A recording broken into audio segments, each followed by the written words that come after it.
चलो जी प्रभु, very very very welcome to all of you. पहले कुछ रिवाइज कर लेते हैं। बात चल रही है फास्ट ट्रैक की और टॉपिक है आपका मेरा फेवरेट पबजी। कौन सा टॉपिक है? PUBG, right? देवी ये लाइट तू, हाँ चलो जी कुछ सेक्शन पहले रिवाइज कर लेते हैं जो कल तक हमने पढ़ा। पीजीबीपी पढ़ते वक्त दो चीजें जरूर करें। एक, जितने सेक्शन मालिक यहां हो रहे हैं उतने प्लीज घर जाके वापस करें। यस, चाहे डे कोई भी हो, राइट? पर आज आप प्रॉमिस कीजिए कि आप डेली ये पढ़ेंगे। यस, चलिए हम लोगों ने सबसे पहले सेक्शन 28 पढ़ा। सेक्शन 28 क्या था बोलो बेटा जल्दी से? Charging section. क्या ये हमें लिस्ट दे रहा था कि कौन कौन सी इनकम पीजीबीपी में टैक्सेबल है, हाँ या हाँ? ठीक है। इसके बाद हम लोगों ने पढ़ा था सेक्शन 30, बोलो ना सेक्शन 30। सेक्शन 30 के अंदर में हम लोगों ने क्या पढ़ा था? Expenses on building, expenses on building. Yes, सिर्फ कैपिटल रिपेयर्स अलाउड नहीं है, बाकी बिल्डिंग प्रीमाइसेस जो आप बिजनेस पर्पस के लिए यूज करें, एवरी एक्सपेंसेस इज अलाउड। फिर हमने पढ़ा था सेक्शन 31, करंट रिपेयर्स अलाउड है, रेंट अलाउड है, टैक्सेस अलाउड है, यस, इंश्योरेंस अलाउड है, लेकिन क्या अलाउड नहीं है? Yes, capital repairs. Fourth 35CCA, बोलो बोलो 35CCA, चप्पा चप्पा advancement, that is rural development. Rural development के लिए आपने जितना भी खर्चा किया क्या 100% अलाउड एज डिडक्शन से? यस। फिर हम लोगों ने पढ़ा सेक्शन 37(1), 5 कंडीशन अगर सेटिस्फाई होती होगी तो आप किसी भी एक्सपेंसेस का डिडक्शन ले सकते हैं। It should not be personal expenditure, it should not be capital expenditure, not covered under 32, 36, it should be real expenditure incurred होनली and exclusively for business and not for any breach of law. Explanation 3 add हुआ। कोई offence होगा in India outside India disallow.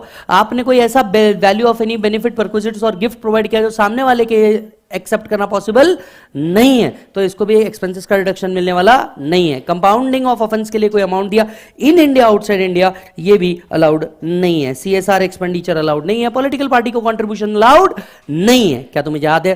फिर हमने पढ़ा था section 38, partly business partly personal expenses. याद आ रहा है तुमको? यस, बिजनेस वाला अलाउ, पर्सनल वाला डिसअलाउ। फिर हम यहां से गए थे सेक्शन 32 डेप्रिसिएशन में। क्या तुम्हें याद है? यस, हाँ जी। तो सेक्शन 32 के अंदर में हम लोग गए थे डेप्रिसिएशन में। क्या पढ़ा था? 4 कंडीशन थी। Asset must be owner, owner includes beneficial owner, asset must be put to use include ready to use. 180 दिन से ज्यादा यूज किया फुल डेप्रिसिएशन, 180 दिन से कम यूज किया हाफ डेप्रिसिएशन। याद आ रहा है मालिक तुमको? यस, अच्छा जी। डेप्रिसिएशन के रेट, आय हाय हाय हाय, कल मेरे सपने में एक परी आई, परी आकर के पूछी क्या तेरे बच्चों को बिल्डिंग के रेट के डेप्रिसिएशन पता है? मैंने बोला वाह, जल्दी से बताइए। बिल्डिंग, फर्नीचर, गुडविल, 25 ना, 25 क्या? 0, हाँ, इंटेंजिबल्स बराबर है ना? हाँ, plant and machinery, books, computer software, laptop, printer, पक्का? अच्छा ठीक है। फिर यहां से हम गए डब्ल्यूडीवी, बोलो मालिक। Opening plus purchases, addition, closing. याद आ रहा है मालिक तुमको? डेप्रिसिएशन जहां से एक्वायर किया या जहां से पुट टू यूज किया? जहां से पुट टू यूज किया। एडिशनल डेप्रिसिएशन के लिए 4 कंडीशन थी। सेक्शन 32(1)(2)(a), बोलो ना जल्दी। ऑनलाइन वाले कमेंट करो ना जल्दी। हाँ, asset must be engaged in power generation, distribution, transmission, printing and publication. Acquire new building, अच्छा, acquire new intangible, acquire new furniture, plant and machinery. सिर्फ उसी पे मिलता है, यस और नो? पर न्यू प्लांट एंड मशीनरी में वो आती नहीं, वो वहां लगाई हुई ऑफिस और गेस्ट हाउस, वो जो गुड ट्रांसपोर्ट व्हीकल है, और वो चौथा वो जिसका whole cost allowed as deduction. तो एडिशनल डेप्रिसिएशन मिलेगा 40%।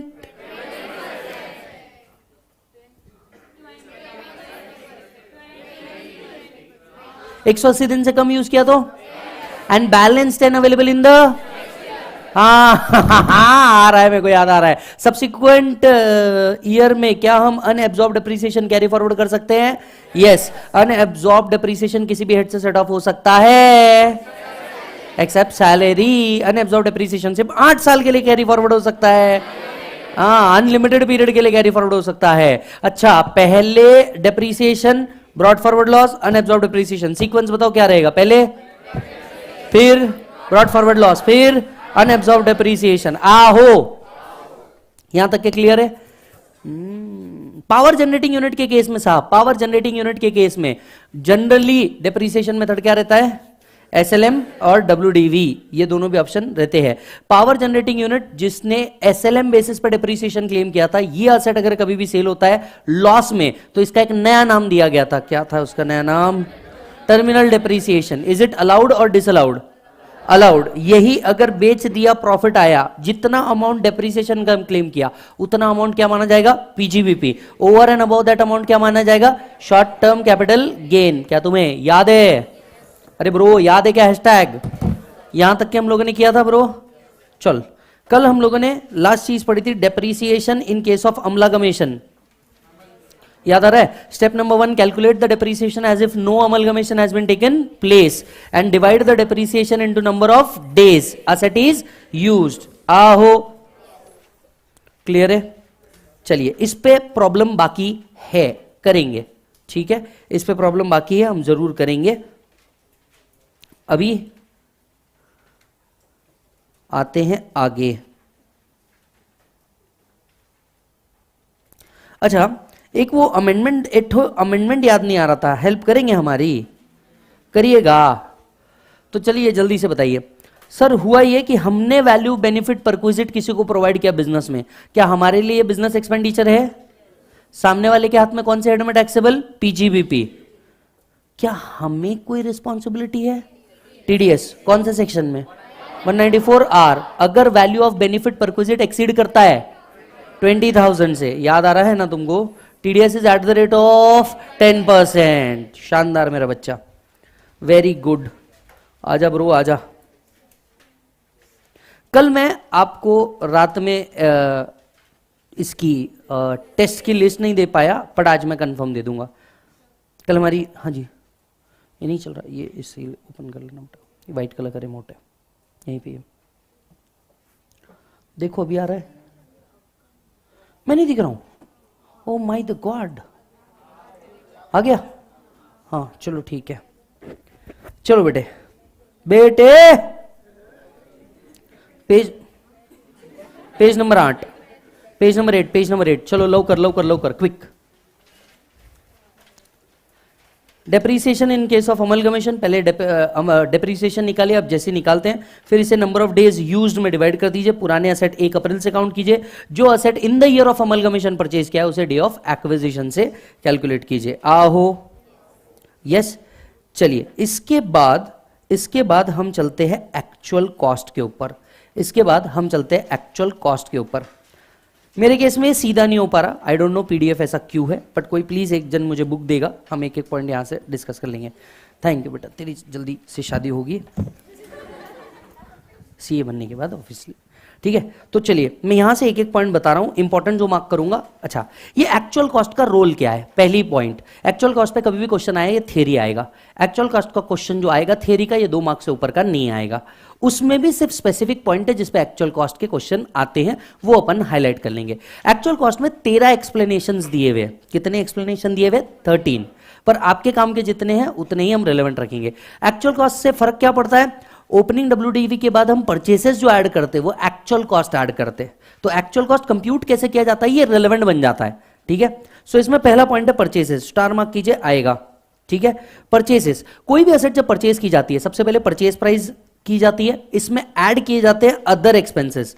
ऐड क्या किए जाते हैं? Other expenses. अकाउंट्स के हिसाब से ही ये अदर एक्सपेंसेस किस तरीके के होते हैं प्रभु? ये अदर एक्सपेंसेस उसी तरीके के होते हैं कि भैया ये असेट जब तक पुट टू यूज नहीं हो जाते तब तक का सारा कॉस्ट क्या किया जाता है? Capitalize, including the interest part. Including the interest part, याद है interest up to the date asset is put to use is capitalize. इसमें से लेस कर देते हैं कोई इंश्योरेंस, मान लीजिए हमें कोई इंश्योरेंस सैल्वेज मिला, हम वो माइनस कर देंगे। कोई सब्सिडी सब्सिडी मिली, वो क्या कर देंगे, माइनस। तो असेट के अगेंस्ट में कोई बेनिफिट हुआ होगा तो वो हम माइनस कर देंगे। And net amount is considered as price, net amount is considered as price. ठीक है बेटा। Next, acquired for scientific research subsequently brought into use, इस पे भी स्टार मार्क कीजिए। अब देखिए ये क्या था, इतने तेजस्वी लोग थे भारत के, ध्यान से सुनिएगा, एक एक मजे लेते हुए सुनिएगा, नहीं तो सेक्शन बड़ा बोर हो जाएगा, तो हिस्ट्री पे बताते जाऊंगा। इतने तेजस्वी लोग थे भारत के, आप सभी को पता है कोई भी एसेट अगर साइंटिफिक रिसर्च के लिए एक्वायर किया जाता है, इसका 100% अलाउड एज डिडक्शन। यस, क्यों, कौन से सेक्शन के अंदर में, सेक्शन 35। अगर आपने एसेट साइंटिफिक रिसर्च के लिए यूज किया तो इसका 100% डिडक्शन आपको मिल जाता। अब लोग क्या करते थे, पहले साइंटिफिक रिसर्च के लिए एसेट एक्वायर करते थे, 100% इसको क्या कर लेते थे, यूज, बराबर है, 100% डिडक्शन भी ले लिया। बाद में जब साइंटिफिक रिसर्च के लिए आपने असेट को यूज किया होगा, होल कॉस्ट डिडक्शन बोल के अलाई हुई होगी, मतलब इसके ऊपर डेप्रिसिएशन तो नहीं रहा होगा। बाद में सिर्फ एक जनरल एंट्री पास करते थे और इस असेट को क्या कर देते थे, नॉर्मल बिजनेस असेट बता देते थे। अब इस असेट जो बिजनेस असेट में कन्वर्ट हुआ, इसकी कॉस्ट क्या लेते थे, एक्चुअल कॉस्ट, जबकि उसका डिडक्शन आप 100% क्लेम कर चुके हो। आप फिर से बुक में क्या ले लेते थे, उसका एक्चुअल कॉस्ट। अब फिर से बुक में उसका क्या ले लेते थे, एक्चुअल कॉस्ट, और इस एक्चुअल कॉस्ट पे वो क्या क्लेम करना चालू कर देते थे, डेप्रिसिएशन। मतलब एक ही चीज का डबल डिडक्शन, एक ही चीज का, मतलब एक मैसेज बनाया हैप्पी प्रॉमिस डे, ये 4 लोगों को भेजा, बात समझ में आ रही है आपको, और फॉरवर्ड नहीं, कॉपी किया, फॉरवर्ड नहीं, कॉपी किया। कई सालों बाद इनकम टैक्स डिपार्टमेंट को समझ में आया कि ये लोग तो हमें, इनकम टैक्स डिपार्टमेंट ने बोला बेटा मान लो कोई एसेट जो साइंटिफिक रिसर्च के लिए यूज किया था, बाद में इसको बिजनेस यूज के लिए कन्वर्ट कर रहे हो, इसका एक्चुअल कॉस्ट क्या पकड़ा जाएगा मालूम है, एक्चुअल कॉस्ट माइनस जितना डिडक्शन तुमने 35 में ले लिया। मतलब लॉजिकली इसका एक्चुअल कॉस्ट क्या हो गया, निल। समझ में आई बात। सो अब वर्ड्स देखिए वहां पे क्या लिखा है, अब वर्ड लिखा है actual cost less deduction under section 35। इस टैक्स प्लानिंग को इस तरह से तोड़ा गया, कड़ल का, बराबर है। अच्छा जी, next, capital asset converted into stock in trade, explanation 1A। मजेदार चीज, जरा सुनते रहिए, मजा आएगा आपको। प्रोविजन के पीछे का लॉजिक अगर क्लियर है तो आपका जो सीए का प्रीफिक्स है ये बड़ा नियर है, सुनो ध्यान से। सर स्टॉक इन ट्रेड था कि जब मैं स्टॉक इन ट्रेड था, जब मैं क्या था बेटा, स्टॉक इन ट्रेड था, मतलब इसके ऊपर डेप्रिसिएशन तो लिया नहीं होगा, बराबर है। बाद में स्टॉक इन ट्रेड को हमने कन्वर्ट कर दिया कैपिटल एसेट में, जर्नल एंट्री पास हुई, capital asset account debit to stock. पर अब ये पहले जैसा नहीं रहा, अब ये क्या बन गया है, कैपिटल एसेट। कैपिटल एसेट अगर यूज होगा तो ये क्या मांगेगा, डेप्रिसिएशन। तो लोगों ने कहा कि भैया पहले ये स्टॉक इन ट्रेड था, हमने डेप्रिसिएशन नहीं लिया, अब ये कैपिटल एसेट है, हमें क्या चाहिए, डेप्रिसिएशन चाहिए। डेप्रिसिएशन देना पड़ेगा, देना तो पड़ेगा क्योंकि एसेट यूज हुआ है, क्योंकि एसेट क्या हुआ है, यूज हुआ है। पर सवाल ये उठता था कॉस्ट क्या पकड़ी जाए। सोचो, हमने कहीं पढ़ा है if stock in trade is converted into capital asset, PGBP कितना टैक्सेबल होता है, फेयर मार्केट। तो फेयर मार्केट वैल्यू को ही कॉस्ट पकड़ना पड़ेगा क्योंकि इस पोर्शन तक के अमाउंट पे उसने टैक्स दे दिया होगा। So fair market value as on the date of transfer को ही एक्चुअल कॉस्ट मान लिया जाता है। Next, acquired by way of gift will और इनहेरिटेंस। अगर गिफ्ट विल इनहेरिटेंस में अगर मुझे कोई एसेट मिलता है तो आपको नहीं लगता cost means cost to previous owner या डब्ल्यूडीवी टू प्रीवियस ओनर, तो WDV to previous owner. Next asset, हाँ जी, एक्सप्लेनेशन नंबर 3, गजब का दिमाग लोगों का, बराबर है। ध्यान से सुनिए। तो बात उन दिनों की है, बात किन दिनों की है, उन दिनों की है। तो विजय भैया के एक दोस्त थे, आपके विज्जू भैया के एक दोस्त थे, दोस्त का नाम था राजू। दोस्त का नाम क्या था, राजू। तो भैया को लग रही थी गर्मी, भैया ने फोन किया राजू को, हेलो राजू। उसने बोला यस भाई बोल। यस भाई के पहले उसने कुछ बोला, मैंने वो काट दिया है।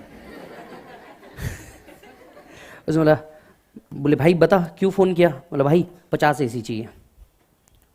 बोले ठीक है, कितने का आएगा। तेरे लिए क्या प्राइस देना, 25,000। बोला नहीं 40,000। बोले अभी एसी 25 का है। भाई 40 का बिल बनाएगा तू, मैं यहाँ से देखो ऑनलाइन 40,000 ट्रांसफर करूँगा, बराबर।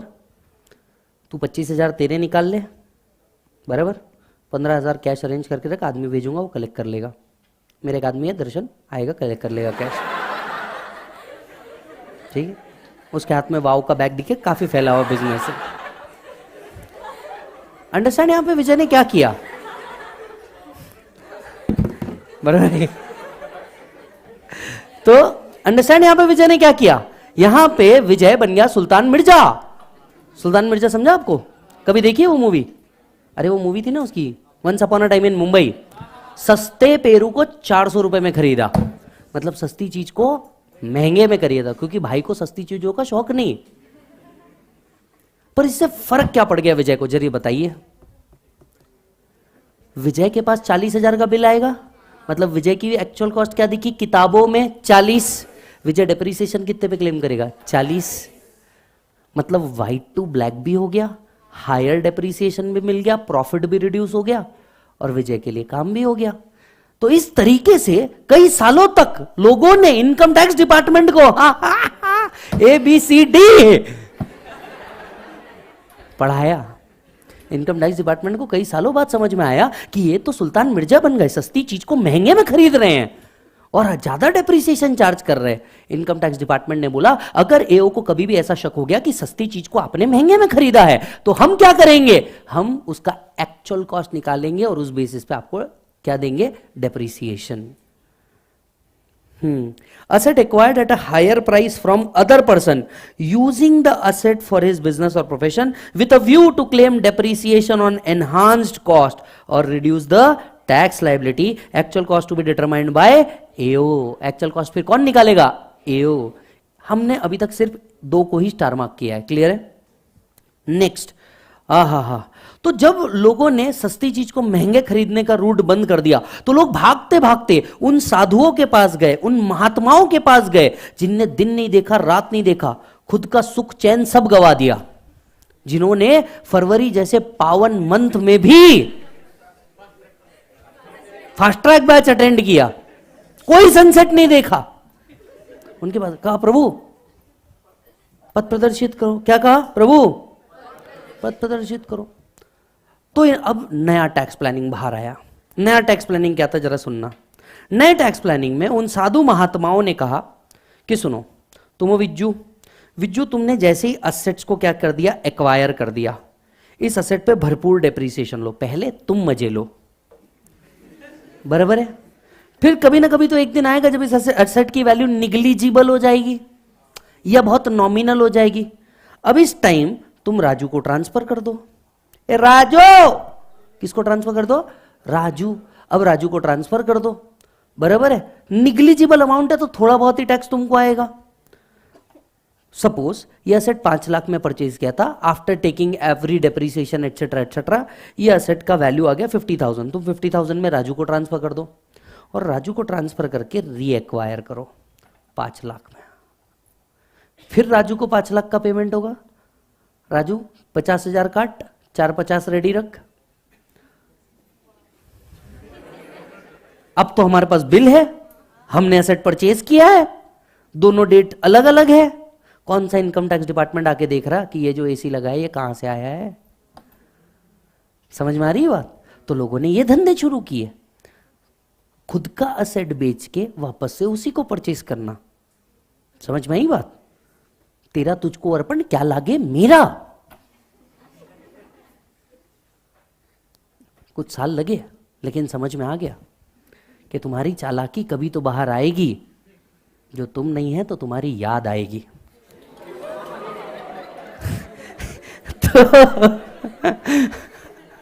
तो इनकम टैक्स डिपार्टमेंट को भाई साहब ये भी समझ में आ गया। इनकम टैक्स डिपार्टमेंट ने बोला देख बेटा, एक्चुअल कॉस्ट क्या पकड़ेंगे, जिस वैल्यू पे तूने ट्रांसफर किया था या जिस वैल्यू पे एक्वायर किया, विच एवर इज लोअर।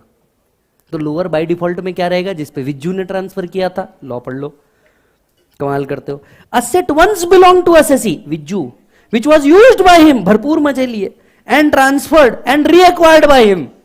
समझ रहे हो? राजू को दिया और बाद में खुद ले लिया। इसके बाद क्या हुआ, WDV at the time of original transfer, Vijju का WDV, और price paid for reacquiring the asset, या राजू से खरीदने का जितना कॉस्ट था, whichever is lower. Obviously Vijju का ट्रांसफर प्राइस लोअर रहेगा। In short, cost to previous owner. समझ में आई बात? हाँ जी। अब डायरेक्ट महंगे में खरीदी वाला रूट बंद, दूसरा बेच के खुद खरीदने वाला रूट बंद। फिर लोग भागते भागते गए, कहा प्रभु फास्ट ट्रैक बैच वापस बताओ। प्रभु फिर से बताओ, लो फिर आ गए, अब क्या? उन्होंने बोला कोई बात नहीं, हमारे पास फिर सॉल्यूशन है। After every way there is a November, सुनो। उन्होंने बोला हमारे पास फिर रूट है। उन्होंने बोला कौन सा रूट है? बोले हम देखो एक नया रूट बताते तुमको। अब बिल बढ़ा के रूट वाला बंद, री एक्वायर वाला रूट बंद। तुम एक काम क्यों नहीं करते, तुम बेच दो और लीज बैक कर दो। Lease is a different concept. अब वापस तुमने परचेज किया नहीं, लॉ वर्ड क्या यूज कर रहा है? री एक्वायर। तुमने तो एक्वायर किया ही नहीं, लीज है। तुमने तो एक्वायर किया ही नहीं, ये तो लीज है। तुमने तो एक्वायर किया ही नहीं, ये तो लीज है। अब क्या हुआ? गवर्नमेंट को समझ में आया, उसको भी कई साल बाद समझ में आया कि साला ये कर। पता है लॉ इनकम टैक्स में बड़ा छोटा हुआ करता था। वो लॉ लाते तुम तोड़ते, वो लॉ लाते तुम तोड़ते। तुम मतलब समझ रहे हो ना, लॉ लाते तुम तोड़ते, और इस चक्कर में लॉ बड़ा हो गया। समझ आए? तो ये छोटा ही हुआ करता था, ये बाद में बड़ा हो गया। अब री एक्वायर हुआ तो क्या? Assets acquired by assessee from another person who has claimed depreciation on the asset and is leased back to such person, that is with you. तो WDV of the asset to the transferor at the time of transfer, जो मैंने transfer किया था उस time जो WDV था वही मेरे लिए वापस क्या बन जाएगा? Actual cost. तो आप देख सकते हैं ये सारे टैक्स प्लानिंग के नतीजे थे जो यहां जुड़ गए। यस अच्छा जी। ओहो, एक्सप्लेनेशन नंबर 5 स्टार मार्क। ये तीसरा पॉइंट है जो मैं आपको स्टार मार्क करवा रहा हूं, ठीक है? ये तीसरा पॉइंट है जो मैं आपको स्टार मार्क लगा रहा हूं। यहां पे मेरा एक भाई है यश, ये मुझसे सवाल पूछ रहा है, सर एक डाउट है, राजू ज्यादा प्राइस का बिल बनाएगा तो उसको टैक्स ज्यादा नहीं आएगा? आएगा ना सर, बट आप समझ नहीं रहे हैं, उसको भी एडजस्ट करने के लिए हम बैठे हैं ना। काहे टेंशन ले रहे हो? उसके फेक एक्सपेंसेस डलवाए जाएंगे, फेक बिल डलवाए जाएंगे। आपका डाउट बिल्कुल करेक्ट है, फेक एक्सपेंसेस, उसके भी फेक बिल, वो भी तो कईयों को ऐसे ही देगा ना। आप समझे नहीं, पृथ्वी गोल है, पृथ्वी गोल है, तो ये चक्री है बेटा जो सब चलाते हैं, ठीक है? अपन ने आज तक ऐसा नहीं कहा, अपन से बता रहे मार्केट में कैसा होता है। सुनना, अब ये सबसे ज्यादा सवाल आपको थ्योरी में पूछा जाता है। एक्सप्लेनेशन नंबर 5 दिमाग में रट लीजिए, ये आपको सबसे ज्यादा पूछा जाता है। अब जरा समझिए राइट कि क्या है कंसेप्ट को। कंसेप्ट ऐसा है कि देखिए कोई एक असेट था जो हम पर्सनल यूज के लिए यूज करते थे, ये सिर्फ हमारा था। ये सिर्फ किसका था? हमारा। इस पर्सनल एसेट को हमने बिजनेस में लेके आ गए। इस पर्सनल एसेट को हमने कहां लेके आ गए? बिजनेस में। अब पर्सनल एसेट था मतलब इसके ऊपर डेप्रीसिएशन तो मिला नहीं होगा, सुन रहे हो ना तुम? अब बिजनेस में आ गया, बिजनेस में आ गया तो एंट्री क्या पास हुई होगी? चलो जर्नल एंट्री पास करो। सर यार ये आप जर्नल एंट्री क्यों लेके आ जाते हो बार बार में अकाउंट्स बीच में? सुनो जरूरी है, जर्नल एंट्री पास करो। असेट इंट्रोड्यूस्ड इन बिजनेस का, asset account debit to cash और बैंक। फेक के मानूंगा मैं दे रहा हूं, काय का cash and bank? Capital account. Oh bro capital account, हाँ। तो असेट आ गया आपके इसमें, कैपिटल उत्ते से बढ़ गया। अब जरा सोच के देखिएगा, पर्सनल एसेट बिजनेस में आ गया। अब लोग क्या करते थे, मेरे हिसाब से आज भी ये लॉ गलत है और इसमें भरपूर टैक्स प्लानिंग होती है। 5 मिनट में बताता हूं कैसे, ठीक है? पर्सनल एसेट को पहले यूज करते थे, डेप्रीसिएशन नहीं मिला, बिजनेस में लाया, यूज हो गया, अब आप बोले डेप्रीसिएशन दो। अब डेप्रीसिएशन देना है तो सबसे पहले ये तो बताओ इसका एक्चुअल कॉस्ट क्या पकड़े? तो साहब इसके एक्चुअल कॉस्ट के लिए डिपेंड करता है ये बिल्डिंग है या अदर एसेट्स है। Point to be noted, explanation number 5 सिर्फ बिल्डिंग पे वर्क करता है, अदर एसेट पे नहीं। इसलिए मैंने कहा ये लॉ आज भी गलत है। अब ये बिल्डिंग के लिए जो लॉ बनाया वो भी गलत है। सुनिए कैसे। ये कहते हैं बिल्डिंग का वैल्यू क्या लो? बिल्डिंग का वैल्यू लो actual cost less notional depreciation. क्या ले लो? Actual cost less notional depreciation. आज जूम कर लो, क्या कर लो? आज जूम कर लो कि ये असेट हमेशा से इसी बिजनेस में यूज हुआ है। मतलब आपने पर्सनल 3 साल पहले परचेज किया था, तो अज्यूम कर लो 3 साल पहले ये असेट कहां आया था? बिजनेस में। वहां से अपनी डेप्रीसिएशन माइनस करते हुए आज जो वैल्यू आएगी actual cost less notional depreciation, वो आप क्या करो? एक्चुअल कॉस्ट पकड़ो। क्या ये डेप्रीसिएशन का डिडक्शन आपको मिलेगा क्या? नहीं, ये सिर्फ आप डेप्रीसिएशन नोशनल माइनस कर रहे हो, this is not actual depreciation, notional depreciation, ये आपके काम की चीज है जिस पर डेप्रीसिएशन मिलेगा।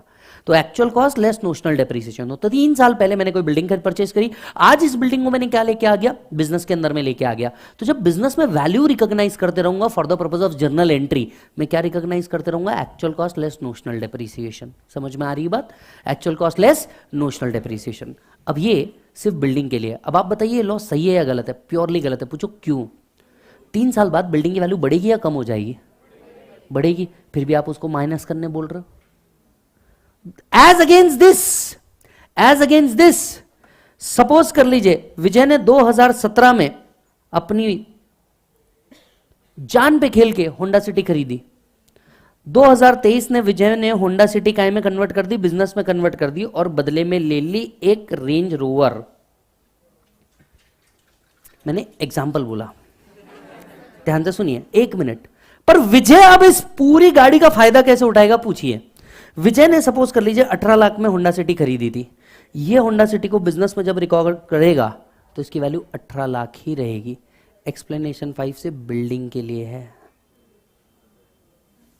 तो विजय ने क्या दिमाग लगाया? आज 18 लाख का कोई 9 लाख ही शायद देगा मार्केट में, OLX ऑटो भी शायद 9 लाख ही दे, हाफ कर लेते हैं, बराबर है। इनकम टैक्स मुझे पूरे 18 लाख देगा, कड़ल का। अब विजय क्या करेगा? डेप्रीसिएशन 18 लाख पे क्लेम करेगा। और इसलिए मैंने कहा ये लॉ आज भी गलती है। जहां बिल्डिंग का वैल्यू बढ़ना है आपने उसको कम कर रखा है, जो अदर एसेट्स आप बिजनेस में लेकर के आ रहे हो उसको आप एक्चुअल वैल्यू पे रिकॉर्ड कर रहे हो, क्योंकि एक्सप्लेनेशन 5 नोशनल डेप्रीसिएशन माइनस करने वाला कॉन्सेप्ट अदर एसेट्स पे है ही नहीं। तो 18 लाख की कार आज भी कितने पे रिकॉर्ड होगी? 18 लाख। कड़ल का। Is there a mistake? Yes. और यही पूछते हैं, एक बार आपको बिल्डिंग पूछा है, एक बार आपको कार पूछा है। समझ में आया? मेरे को वापस समझाइए। आपको समझा, मेरे को नहीं समझा, मेरे को समझाओ प्लीज। हाँ, क्या हुआ? ये क्या कंसेप्ट पढ़ रहे हैं हम? पहले एसेट क्या था? पर्सनल। बाद में हमने किस में कन्वर्ट किया? बिजनेस। पर्सनल था तो डेप्रीसिएशन मिला, बिजनेस से तो डेप्रीसिएशन मांगता। अगर डेप्रीसिएशन मांगता तो क्या निकालना पड़ेगा? Actual cost. अब एक्चुअल कॉस्ट अगर बिल्डिंग का है तो क्या लेंगे? Actual cost minus notional depreciation. लेकिन अगर ये एसेट बिल्डिंग नहीं है तो एक्चुअल कॉस्ट को ही एक्चुअल कॉस्ट लिया जाता है, बराबर है। ये एक्चुअली देखा जाए, कॉमन सेंस लगाया जाए तो ये लॉ गलत है, पर जो दिया है वो चुपचाप एक्सेप्ट करने का, और ये स्कीम चिल्ला चिल्ला के सबको नहीं बताने का। समझ में आई बात? Yes.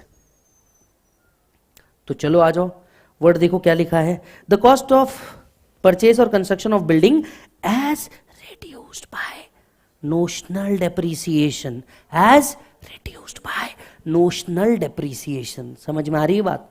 as reduced by notional depreciation calculated up to the year bringing the asset to business use। जिस साल से परचेज किया से लेकर के हर साल का डेप्रीसिएशन माइनस करते हुए लाना जब तक कि बिजनेस यूज नहीं आ जाता। क्लियर है मालिक? यस। होल्डिंग ने सब्सिडरी को ट्रांसफर किया और सब्सिडरी ने होल्डिंग को ट्रांसफर किया। ऐसा एक ट्रांजैक्शन हम कैपिटल गेन में भी पढ़ चुके हैं। Transaction is not regarded as transfer, पर अब जो होल्डिंग के पास था वो सब्सिडरी के पास आ गया। सब्सिडरी कॉस्ट क्या माने?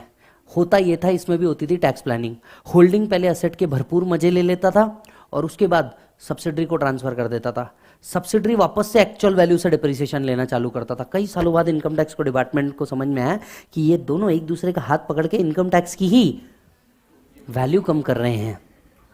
इनकम टैक्स ने बोला बेटा सब्सिडरी तेरे हाथ में जो कॉस्ट रहेगा ना वो होल्डिंग का WDV रहेगा, तू वापस से एक्चुअल कॉस्ट से चालू नहीं करेगा। लॉ पढ़ लीजिए, WDV to the transfer company will be adopted as actual cost. Clear है मालिक? चलिए इस पेज में कितने इंपॉर्टेंट मार्क किए हमने? 3। आ जाते हैं नेक्स्ट पे आओगे amalgamation. Amalgamating company amalgamated company को ऐसे ट्रांसफर करती है। से यस, बात तो वापस वही हुई। पहले क्या करती थी? अमलगमेटिंग फुल डेप्रीसिएशन क्लेम करती थी, बाद में अमलगमेटेड फिर एक्चुअल कॉस्ट पकड़ के डेप्रीसिएशन क्लेम कर डालती थी। ये डबल बेनिफिट हो जाता था। इनकम टैक्स ने बोला cost means cost to previous owner, WDV means WDV to previous owner. Same holding के लिए जो कंसेप्ट लगाया अमलगमेशन में वो एप्लीकेबल। आहो next, asset transferred by demerger to resulting company, same mutatis mutandis applicable. So अगर डीमर्ज कंपनी रिजल्टिंग कंपनी को transfer कर रही है, डीमर्ज कंपनी का जो डब्ल्यूडीवी होगा वही क्या माना जाएगा, एक्चुअल कॉस्ट. नेक्स्ट, आठवां काम की चीज, asset acquired out of borrowed cost. Asset acquired out of borrowed cost. Borrowed cost में जो आपने क्या एक्वायर किया, असेट एक्वायर किया. आपको नहीं लगता ये कंसेप्ट आपने पढ़ चुका है, till the date asset is put to use, तब तक का जो इंटरेस्ट रहेगा वो कॉस्ट में क्या किया जाएगा, capitalise. After the date it is put to use, वो क्या किया जाएगा, रेवेन्यू पीएनएल को डेबिटेड, जिसका डिडक्शन 36 में मिलेगा. ध्यान से सुनिए, सुनते हो अजी, सुनते हो सर. 1/4/2022 को मैंने असेट एक्वायर किया, दिसंबर 2022 को मैंने इसे क्या किया, पुट टू यूज, और ये आया मार्च 23. ध्यान से सुनिएगा भाई जी, सुन रहे हो भाई जी, ओ भाई जी सुन रहे हो भाई जी. अप्रैल से लेकर दिसंबर तक के हमने जितना इंटरेस्ट पे किया इसे कैपिटलाइज किया जाएगा, ऐसा कहता है सेक्शन 43(1). और दिसंबर से लेकर मार्च तक का इंटरेस्ट जितना पे किया इसका डिडक्शन मिलेगा, अलाउड वाला डिडक्शन मिलेगा, ऐसा कहता है सेक्शन 36. पता है आपको, ये लाइन आप भी बना के रख सकते थे, पर जब तक मास्टर बोलेगा नहीं तुम अपने हाथों का इस्तेमाल थोड़ी ना करोगे, है ना.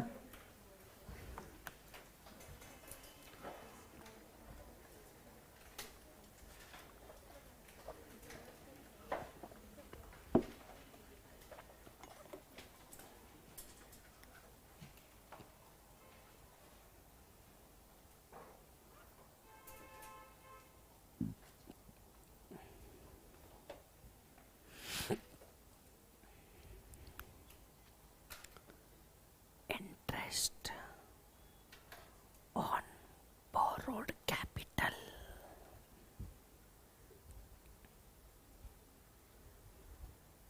हो गया क्या बेटे, हुआ क्या, हाँ बोलो ना.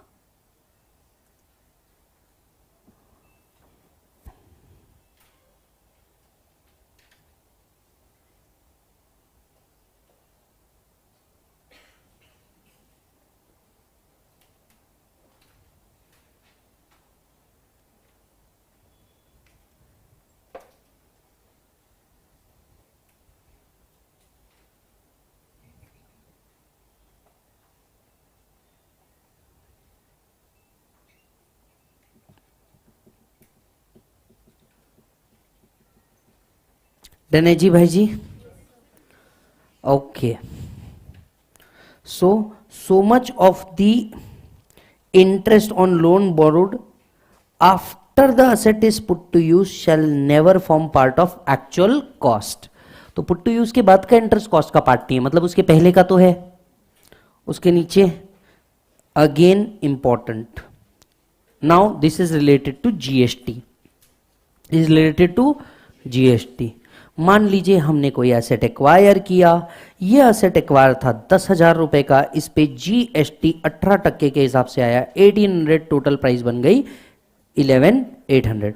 अब अगर ये जीएसटी का जो क्रेडिट है ये अवेलेबल है तो आपका एक्चुअल कॉस्ट बनेगा 10,000.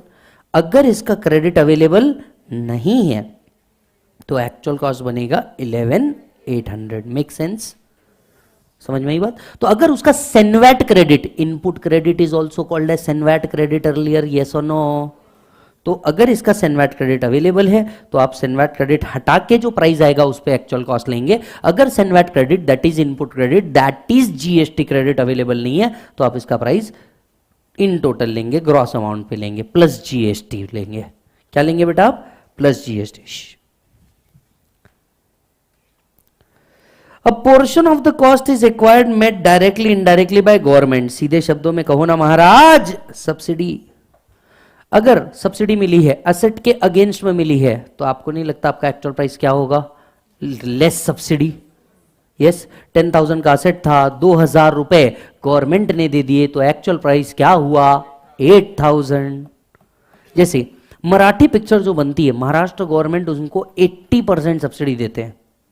अभी पिछली ही बैच की बात है, पिछला फास्ट ट्रैक ले रहा था, एक प्रोड्यूसर है, नाम अभी डिस्क्लोज नहीं करूँगा, उनकी बच्ची अपने पास पढ़ रही थी, मराठी फिल्म प्रोड्यूसर है, उनकी बच्ची अपने पास पढ़ रही थी, तो she was not knowing this. तो मैंने लेक्चर के बीच में यही बताया था कि जो आप मूवीज़ बनाते हैं, मराठी मूवीज़ बनाते हैं, इसमें 80% सब्सिडी आता है। मतलब अगर कॉस्ट लगी होगी 10 लाख रुपीज़, तो 8 लाख रुपीज़ तक के महाराष्ट्र सरकार in the form of subsidy देती है आपको, रीजनल मूवीज़ को प्रमोट करने के लिए। यस, सो उसको ये पता नहीं था, उसके डैड ने उसको जाकर के बताया। नाउ अभी 2 दिन पहले वो बच्ची आई थी अपनी छोटी बहन का एडमिशन करवाने के लिए, तब उसने बोला सर आपने कॉन्सेप्ट हमको बताया था, we received the subsidy as well. So this has impact, आप कई जगह पे इम्पैक्ट करते हो। तो बात समझिएगा साहब, सब्सिडी अगर आपको मिल रही है, इसको आप एक्चुअल कॉस्ट में से क्या करोगे, रिड्यूस। ये असेट के अगेंस्ट में मिल रही है। अब उनको जो सब्सिडी मिली थी ये बिजनेस के लिए थी, उनको जो सब्सिडी थी ये काय के लिए थी, business, that is taxable in PGBP. Yes, next, asset brought into India by NR, foreign company, for the use in his business or profession. हा, स्टारबक्स सुना है आपने? ये नहीं होता, मतलब वो लड़की जाती है स्टारबक्स का एक कॉफी लेती है और 10 दिन तक के स्नैप डालती है, हाँ वो वाला, वो नहीं होता? ऐसा नहीं होता? नहीं, ऐसा नहीं करते लड़कियां कि वो रोज जाते 10 दिन? नहीं, मतलब ऐसा 10 दिन स्नैप दिखा तो वो 10 दिन रोज जाते हैं, ये एक ही फोटो को फिल्टर चेंज करके 10 बार डालते? रोज जाते। सेकेंड वाला ना, रोज जाना, रोज जाते कि जाते ही नहीं? जाते ही नहीं, तो किसी और का फोटो स्क्रीनशॉट अपने ऐसा होता है फिर। बट क्या, coming back to the topic, Starbucks, क्या आपको पता है ये कॉफी के लिए जितना फेमस है उतना ही फेमस टैक्स इवेजन के लिए भी है? Should I explain in brief? तो जरा ध्यान से सुनिए, स्टारबक्स ये टैक्स प्लानिंग के लिए बहुत ज्यादा फेमस है।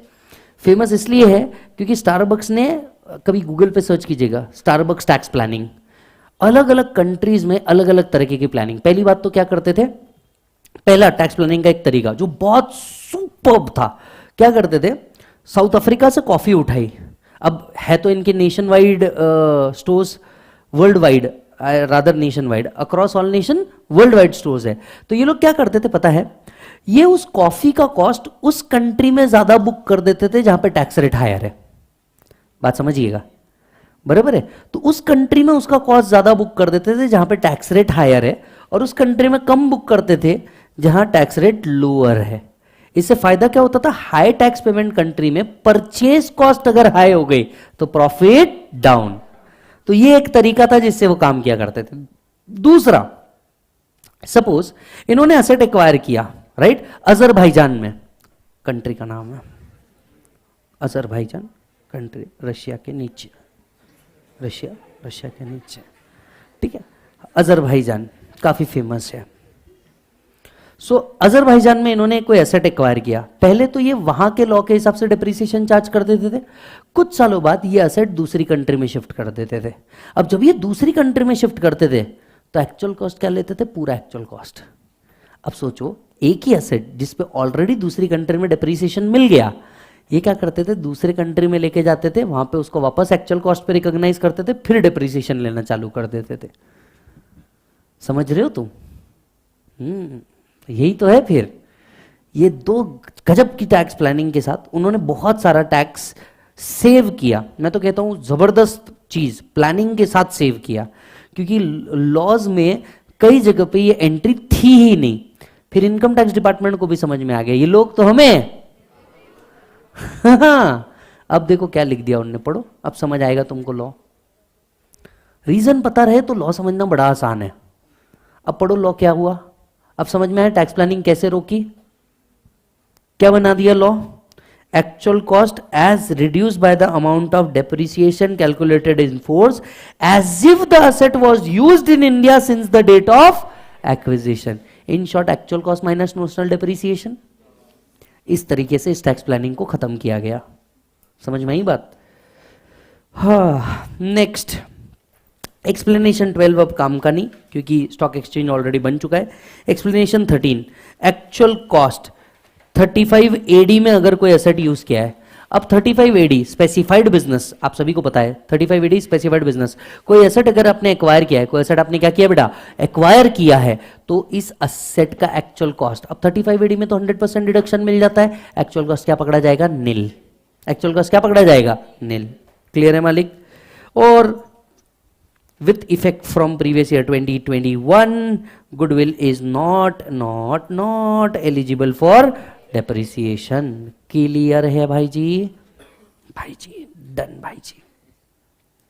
सो एक्चुअल कॉस्ट भी खत्म हुआ। देखिए डेप्रिसिएशन की सीरीज जब भी आप पढ़ते हैं, first you read 32 talks about depreciation, then you read 32(1)(1) depreciation in case of power generating unit. Additional में लास्ट में ए भी लिखा है, याद रखने का सीधा तरीका। 32(1)(2)(a) additional depreciation, 32(2) unabsorbed depreciation, 43(1) actual cost, 43(3) what is plant and machinery defined की गई है, 43(6) WDV डिफाइन किया गया है। क्या डिफाइन किया गया है, WDV। समझ में आ रही बात? तो ये पूरा सीरीज है डेप्रीसिएशन का, मतलब जब भी आप पढ़ोगे तो ये पूरा सीरीज एक साथ पढ़ना पड़ता है। इसमें एक और है लास्ट सेक्शन, सेक्शन 50, तो जाके आपका डेप्रीसिएशन का पूरा सीरीज खत्म होता है। क्या आप मेरे साथ 50 भी पढ़ना चाहेंगे? सी यस और नो? आ जाओ, एक पेज लो, पेज को टेढ़ा करो, जो पेज बच गया है टेंशन मत लो, मैं यूज करवा लूंगा इसके बाद के सेक्शन में। Section 50 depreciable assets. ये कॉन्सेप्ट ऐसा है, ध्यान से सुनिएगा, ये एक कॉन्सेप्ट ऐसा है जो कैपिटल गेन और पीजीबीपी दोनों को जोड़ता है। अगर आप देखेंगे हम इसे पढ़ पीजीबीपी में रहे हैं, लेकिन सेक्शन नंबर कैपिटल गेन को हिंट करता है। कैपिटल गेन इज 45 to 55, पर हम इसको पढ़ रहे हैं पीजीबीपी में। समझ आ रही है बात? ये ध्यान रखिए। इस कंसेप्ट को समझाने के लिए मुझे करीब करीब 15 मिनट्स लगने वाला है, और इसमें 100% चांस है आपके ध्यान इधर उधर होने के। प्लीज भटकने मत देना, क्योंकि ये कंसेप्ट बहुत इंपॉर्टेंट है।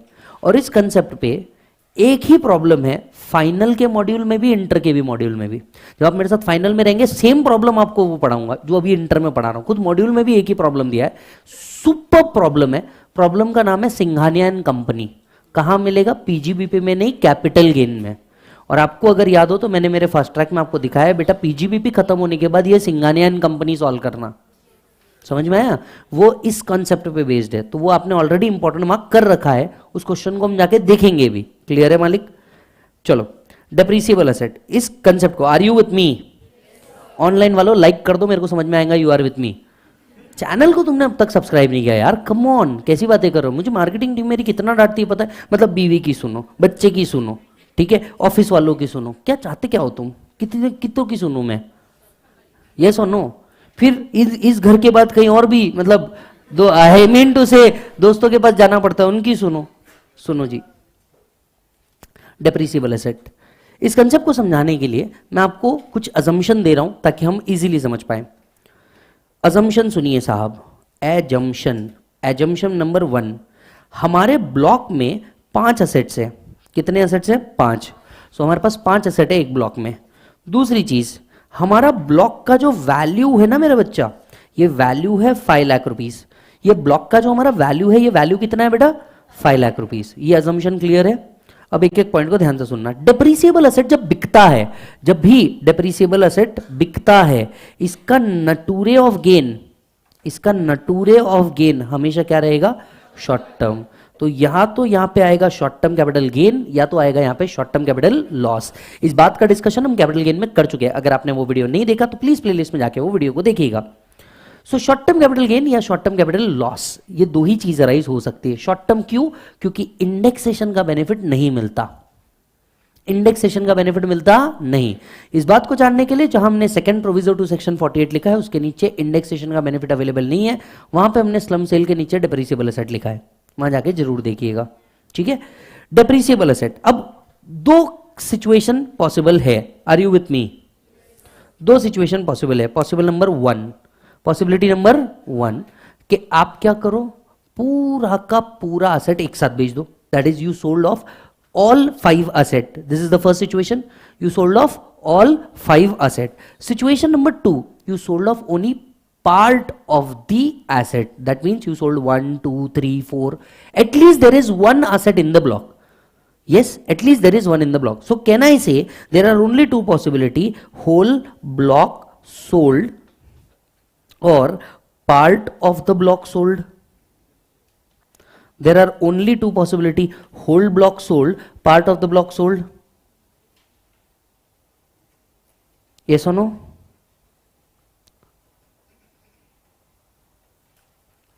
Whole block sold, part of the block sold.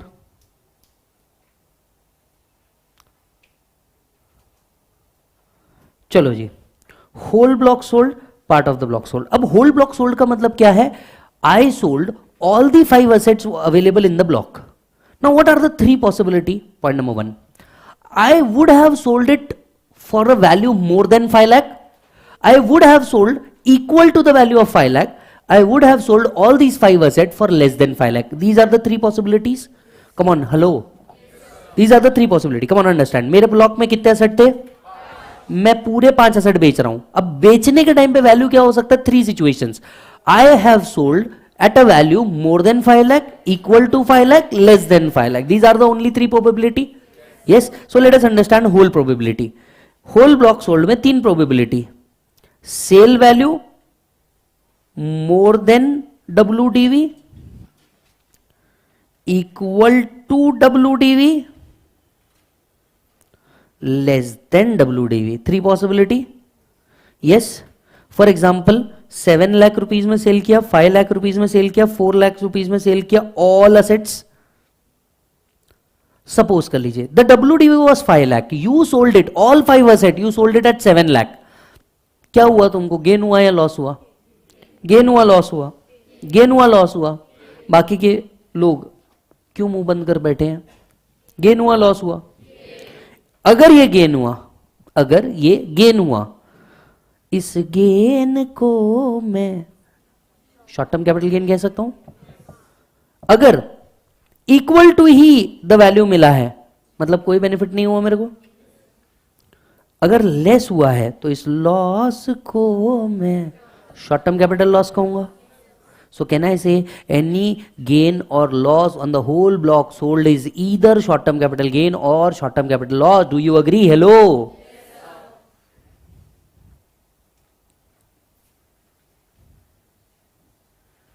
भाई जी डन है? भाई जी चलिए भाई जी next. Whole block sold clear है. Part of the block sold पे आते हैं. Part of the block sold. तुम्हें पता है एक बात, सिर्फ part of the block sold exam में पूछा जाता है. बताना मत किसी को. सिर्फ part of the block sold exam में पूछा जाता है. बताना मत किसी को. सिर्फ part of the block sold exam में पूछा जाता है. किसी को बताना मत. चिल्ला चिल्ला के स्कीम सबको मत बताना, ठीक है? Now you tell me, part of the block sold हुए मतलब I sold less than 5 asset. Anything less than 5 asset. It may be 1, 2, 3, 4, 5, whatever. I have sold less than 5 asset. Say yes.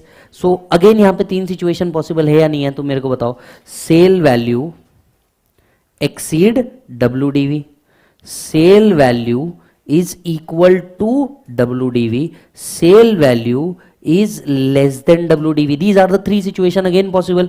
यानी हो सकता है I sold 4 assets sold. Suppose कर लेते हैं 4 assets sold. कितने में सेल किया?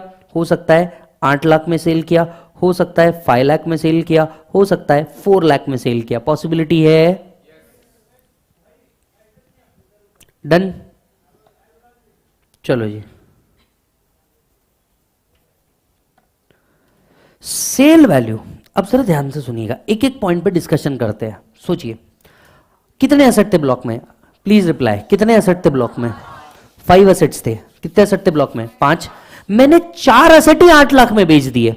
मतलब आपको नहीं लगता मुझे 4 एसेट बेच के ही प्रॉफिट हो गया या नुकसान हो गया?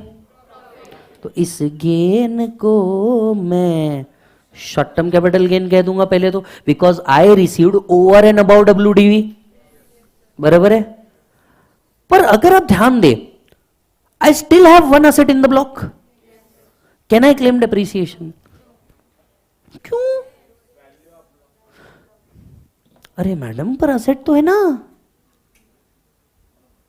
कैसी बातें कर रही हैं आप, एसेट तो है ना। देखो ध्यान से सुनो सुनो सुनो सुनो सुनो, ओपनिंग WDV 5 लाख, एडिशन कुछ नहीं, sale 8 lakh, block value nil, पर I have asset in the block because only part is sold, so can I claim depreciation on this asset? जो असेट बच गया उस पे तो दे दो। क्यों? We do not calculate depreciation on individual assets. Block के WDV पे डेप्रीसिएशन मिलता है, अगर WDV ही 0 है तो डेप्रीसिएशन मिल सकता नहीं। Even though we have asset in the block and you will have short term capital gain because the assets was depreciable asset। ये समझ में आया? पक्का? पक्का?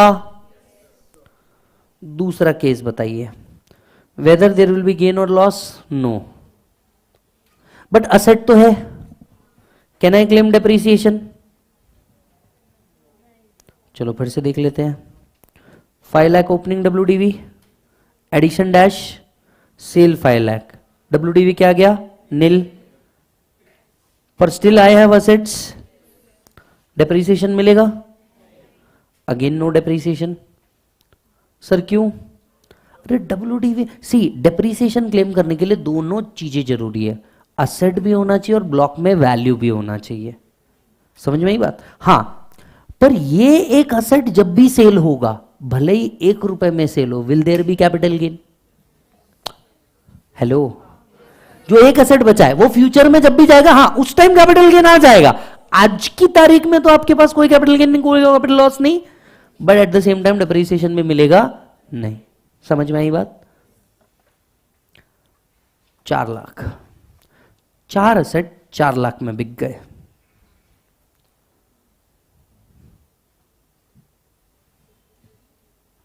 ओपनिंग WDV कितनी थी? Is there addition? Sale value 1 lakh बच गया, एसेट्स भी बच गया। इज देयर एनी गेन और loss? Is there any gain और लॉस? लॉस तो तब आएगा ना छोटे, जब एसेट ट्रांसफर करेगा तू। अरे भाई, लॉस तो तब आएगा ना एसेट ट्रांसफर करेगा जब। एसेट ट्रांसफर हो रही है पर ये लॉस तेरे WDV में ही पड़ा रहेगा, ये लॉस तेरे WDV में ही पड़ा रहेगा। अरे भाई, अब मैंने ये बात क्या, डेप्रीसिएशन लेगा नहीं लेगा? तू लेगा। टेक्निकली ये लॉस तेरे को डेप्रीसिएशन के नाम से मिलेगा। The loss will be contained in WDV only. Loss WDV में ही पड़ा रहेगा। There is a loss, I accept.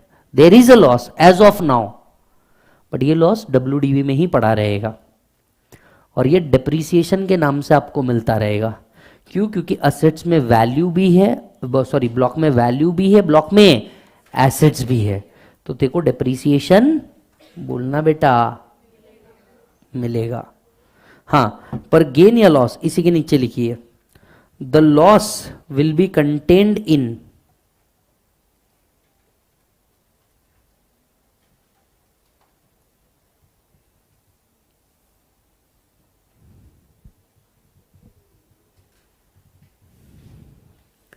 the loss will be contained in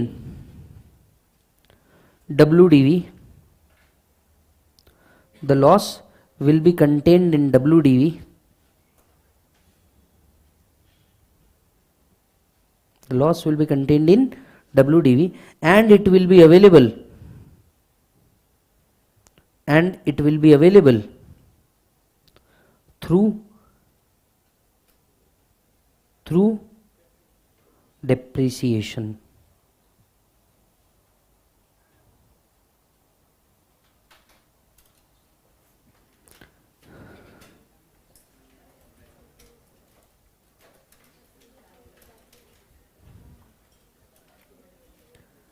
Is this done?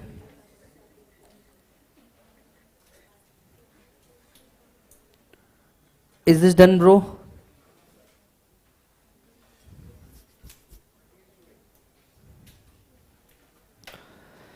That was section 50 for you guys. इधर आइए. कहाँ है section 50? Anyone मेरे को page number बताइए. 8.9 पे आइए. देखिए,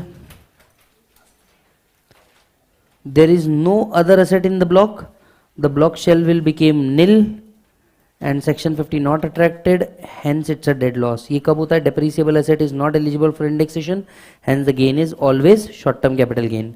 If asset is stolen or damaged and no insurance compensation is received, याद करो insurance compensation नहीं मिलता तो वो pure dead loss होता है. ये तो हमने capital gain में भी पढ़ा है 45(1)(a.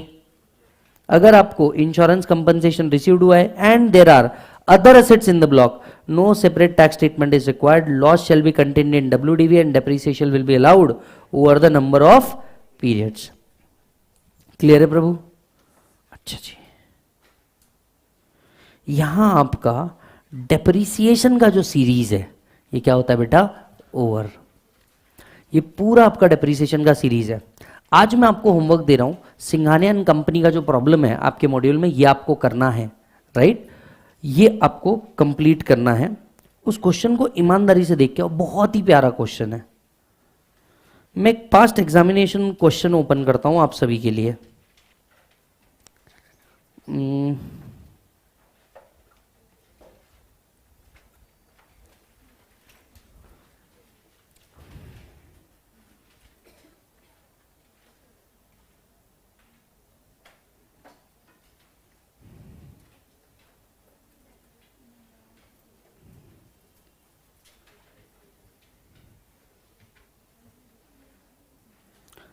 देखिएगा साहब, everybody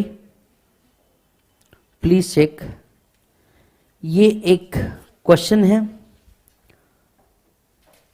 question number 7. The question belongs to depreciation in case of amalgamation. The question belongs to depreciation in case of amalgamation.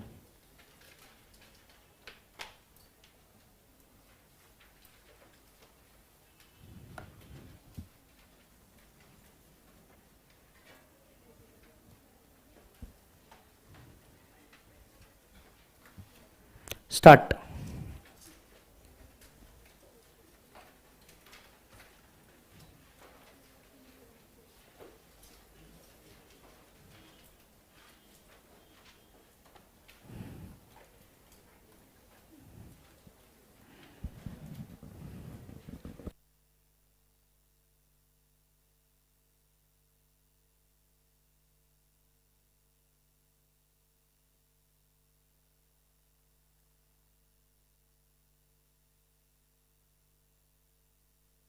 Question दिख रहा है ना सबको? क्वेश्चन दिख रहा है, नहीं दिख रहा है?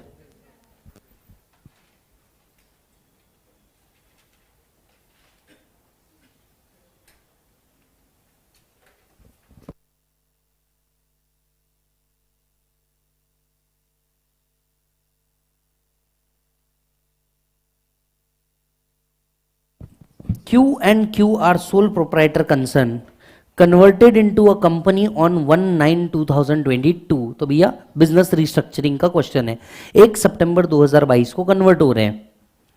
Before conversion sole proprietary concern has a block of plant and machinery, rate of depreciation 15%, whose WDV as on 1/4/2022 was 3 lakh. Opening WDV मिल गया आपको. On 1st April itself, a new plant and machinery on the same block was purchased for 1,20,000. After conversion also, the company has purchased same type of plant on January 2023 for 1.6.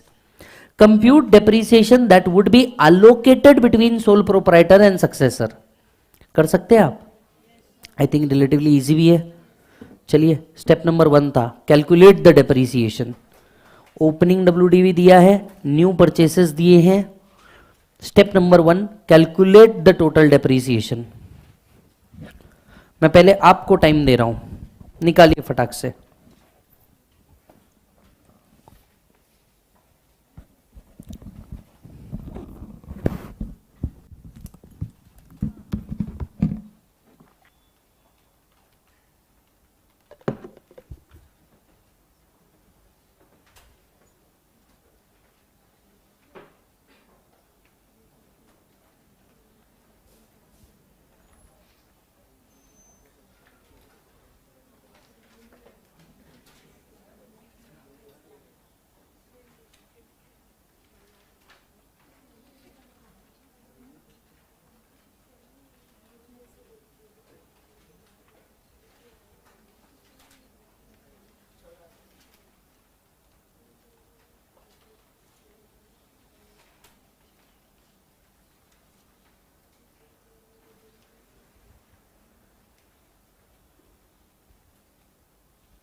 48 okay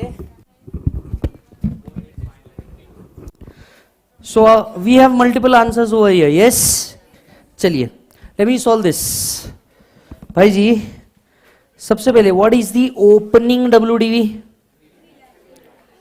so opening WDV here comes 3 lakh ठीक है help करना मेरे को opening WDV 3 lakh rupees is there purchases कितना ध्यान से सुनिए अगर आप क्वेश्चन को वापस से देखेंगे तो 1/4/2022 को ही परचेस कर लिया 3 लाख रुपीस का ठीक है नहीं ये डब्ल्यूडीवी है फिर नया परचेस किया 1,20,000 रुपीस का एक और परचेस किया 1,60,000 रुपीस तो 120 एंड 160 कितना होता है 120 160 is it 280 is there any sale discarded demolish during the year नहीं सर एक और परचेज किया आफ्टर कन्वर्जन मिलेगा ना डिवीजन के बाद तो क्लोजिंग डब्ल्यूडीवी कितना हुआ मेरे दोस्त क्लोजिंग डब्ल्यूडीवी इज 5,80,000 सबसे पहले नॉर्मल डेप्रिसिएशन निकालेंगे अरे एवरीबॉडी सो 3 लाख प्लस 1,20,000 को पूरा 15% डेप्रिसिएशन मिलेगा और 1.60 lakhs को 7.5% डेप्रिसिएशन मिलेगा एवरीबॉडी पक्का चलो मेरे को बताओ पहला कितना होता है 63,000 दूसरा कितना होता है क्लियर है ठीक है व्हाट इज क्लोजिंग डब्ल्यूडीवी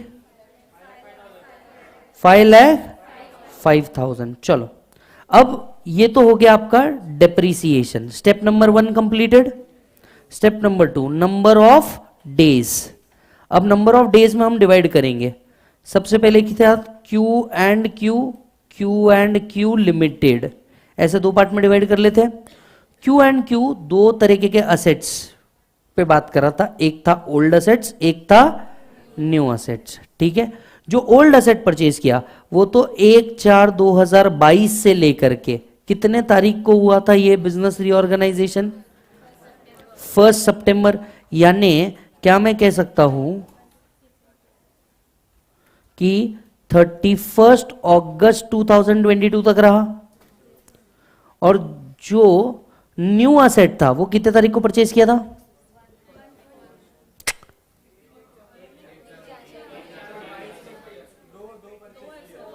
दो परचेज किए ना हाँ तो 1/4/22 तो इधर ही आ गया ना ब्रो दूसरा वाला जो किया वो कौन सा था 1/1/2000 नहीं रे यार रुको फिर 1 मिनट रुको ये आफ्टर कन्वर्जन एक को किया है रुको रुको रुको रुको on the 1st April itself a new plant and machinery पर and after conversion इधर परचेज किया so you are making a mistake अगर आफ्टर कन्वर्जन परचेज किया है तो उसका डेप्रिसिएशन यहां पे आता नहीं क्योंकि जो आफ्टर कन्वर्जन परचेज किया है उसका बेनिफिट हम कैसे डिवाइड कर सकते हैं उसका बेनिफिट डिवाइड हो सकता नहीं क्योंकि अगर मैंने उसको यहीं ले लिया तो आप क्या करोगे उसको डिवाइड कर दोगे उसका बेनिफिट कैसे आएगा सी अगर 1 सितंबर 2022 को ही हमारा बिजनेस रीऑर्गेनाइजेशन हो गया तो टेक्निकली जो असेट जनवरी में परचेज किया है उसका बेनिफिट सिर्फ कंपनी को मिलना चाहिए सो टेक्निकली आप सिर्फ 63,000 को डिवाइड करोगे ना अरे एवरीबॉडी बराबर है तो आपने ओल्ड और न्यू का भी यहां पे केम नहीं आएगा यहां पे स्ट्रेट अवे आ जाएगा 1/4/2022 टू 31/3/2022 अब अगर QQ एंड 31 अगस्त 2022 जो QQN कंपनी है ये जितने ओल्ड असेट है इनको ने 1/9/2012 से लेकर के 31/3/2023 तक के होल्ड किया और एक न्यू असेट परचेज किया जो 1/1/2023 से 31/3/2023 तक क्या आएगा I hope your understanding this. See basic गलती कहां हुई, वी अंडरस्टूड कि भैया अपना जो नया असेट था वो भी पुराने एंटिटी में ही परचेज किया गया था, वो असेट पुराने एंटिटी में नहीं न्यू एंटिटी में परचेज किया था, तो उसका डिवीजन होने का कोई लॉजिक आता नहीं है. सो आइए क्यू एंड क्यू प्रोपराइटर के नंबर ऑफ डेज काउंट करो बेटा. यस, अप्रैल में कितने दिन थे, अप्रैल में कितने दिन थे 30, मई में कितने दिन थे 31, जून में कितने थे 30, जुलाई 31, अगस्त 31. Is it 153/365? क्या ये लीप ईयर है? नहीं. Is it 212/365?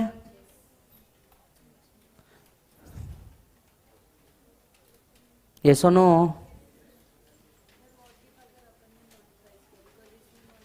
डे, लॉ ही कहता है डेज वाइज कैलकुलेट करना है. लॉ ही कहता है क्या कैलकुलेट करना है, डे वाइज. इसका डे कैलकुलेट करके कुछ मतलब ही नहीं है क्योंकि टोटली मिलना किसको वाला है, न्यू. तो अब डेप्रीसिएशन कैसे डिवाइड होगा, सर ध्यान से सुनिए. डेप्रीसिएशन कैसे डिवाइड होगा, क्यू एंड क्यू, डेप्रीसिएशन कितना मिलेगा बताओ बेटा. 63,000 into 153 divided by 365, 26,408. Q and Q limited जितने ओल्ड असेट्स थे 63,000 इंटू 212 डिवाइडेड बाय 365, 36592 लिख दूं. और जो असेट इसने न्यू परचेज किया, कितने का परचेज किया था 1,60,000, उस पे 7.5% पूरा इसी को मिलेगा. Since asset is used for less than 180 days, तो इसका डेप्रीसिएशन हुआ 26,408 और इसका डेप्रीसिएशन हुआ 48,592. I hope you got the point. वापस से सुनिए क्या हुआ. क्यू एंड कंपनी के पास एक असेट था 3 लाख रुपीज, ओपनिंग WDV था. ध्यान से सुनना, बराबर है. फिर उन्होंने परचेज किया. अच्छा, फिर उन्होंने क्या किया, परचेज किया. परचेसेस यहां पे भी, एक मिनट रुकिएगा, परचेसेस में भी यहां पे भी 1.20 ही आएगा. यहां पे आएगा आपका 4,20,000. बाकी कैलकुलेशन में कहीं चेंज नहीं है, यहां होगा, बराबर है. क्योंकि वो इनके ओपनिंग में नहीं दिखना चाहिए, ओल्ड कंपनी के ओपनिंग में नहीं दिखना चाहिए. तो 3 लाख आपने परचेज किया था, सेम डे पे 1,20,000 आपने क्या किया, परचेज किया. फिर एक और असेट परचेज किया, बट वो कंपनी ने परचेज किया. अगर वो कंपनी ने परचेज किया तो प्रोपराइटर को तो उसका बेनिफिट नहीं मिलना चाहिए. तो आपका क्लोजिंग WDV 420 में से 3 लाख पे फुल डेप्रीसिएशन, 1.20 पे भी फुल डेप्रीसिएशन, आपका डेप्रीसिएशन आ गया 63,000. फिर हमने नंबर ऑफ डेज में डिवाइड किया. Number of days, Q and Q that is proprietor ने तो इसे अगस्त तक के यूज किया, तो अगस्त तक क्या आ रहा है 153/365. फिर जो नई कंपनी है उसको 1/9 से यूज करने के लिए मिला. इसी दौरान 1 जनवरी को उन्होंने और एक असेट परचेज किया. अब जो 1 जनवरी को असेट परचेज हो रहा है वो तो प्योरली न्यू कंपनी को मिलना चाहिए, वो प्योरली न्यू कंपनी को दे दिया. आइए, तो जो 63,000 हमने एक प्रोपराइटर के लिए निकाला था, ये प्रोपराइटर को असाइन कर दिया. और जो कंपनी के पास गया इसका प्रोपोर्शनेट कंपनी को दे दिया. और जो न्यू डेप्रीसिएशन था वो पूरा का पूरा किसको दिया, कंपनी को दिया. समझ में आ रही बात? यस. एक और इसी तरीके का क्वेश्चन सॉल्व किया जाए. Are you ready? अरे हाँ या ना, आर यू रेडी? चलिए, बिल्कुल क्वेश्चन नंबर 6 सॉल्व कीजिए. क्वेश्चन नंबर 6 सॉल्व कीजिए. इसी के ऊपर again estimated time to solve 7 minutes. Gopichand carry out proprietary business converted into company.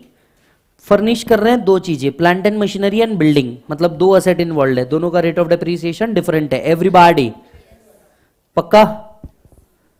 The company Gopi private limited acquired plant and machinery in December 2022.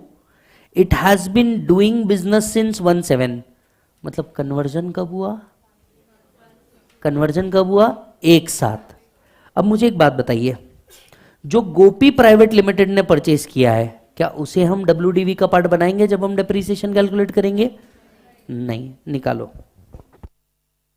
कोई बच्चा मेरे से पूछ सकता है, सर आपने पिछले प्रॉब्लम में एडिशनल डेप्रीसिएशन क्यों नहीं लिया? याद करो, एडिशनल डेप्रीसिएशन लेते वक्त मैंने आपको क्या बोला था? पहले क्या ढूंढो? एसएसईज, मैन्युफैक्चरिंग और पावर जनरेशन, डिस्ट्रीब्यूशन, ट्रांसमिशन. वो दोनों भी नहीं था, इसलिए नहीं लिया. इस प्रॉब्लम में भी नहीं आएगा. Calculate only depreciation. Your time starts now. क्या WDV में दो कॉलम बनेंगे? पहला बनेगा बिल्डिंग, दूसरा बनेगा plant and machinery.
Perfect.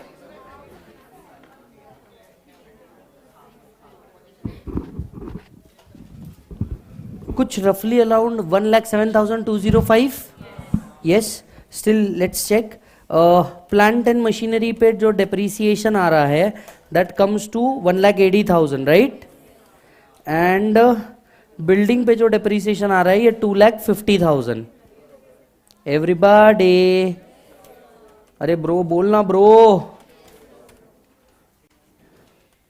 So 12 lakh into 15%, 1,80,000। हाँ ब्रो, हैशटैग ब्रो। अच्छा, अब ध्यान से सुनना, ये टोटल मिला के हुआ 4,30,000 एक साथ को हुआ है। तो अप्रैल मई जून जुलाई नहीं आएगा, जुलाई। Is it 91 days? So can I say 4,30,000 into 91 divided by 365? Is it 107,205? So proprietor को डेप्रीसिएशन मिलेगा 107,205 प्लस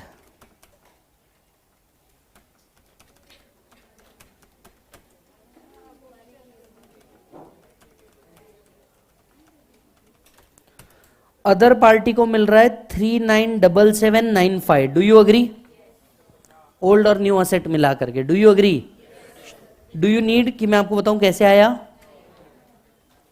ये 10 lakhs पे 7.5% एंड इसका रिमेनिंग। ठीक है मालिक? सो 2 आंसर्स, 107,205, 397795। कल का। तो आज का आपका होमवर्क क्या है मेरे दोस्त? सिंघानिया एंड कंपनी का प्रॉब्लम। एक कॉन्सेप्ट हमने हम कवर कर लिया, उसको हम कल देखेंगे। डन है? किसी को कोई तकलीफ प्लीज आस्क। डन? चलो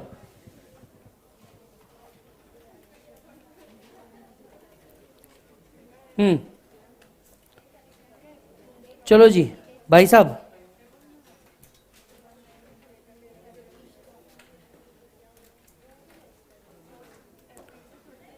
come to the next section, section 36.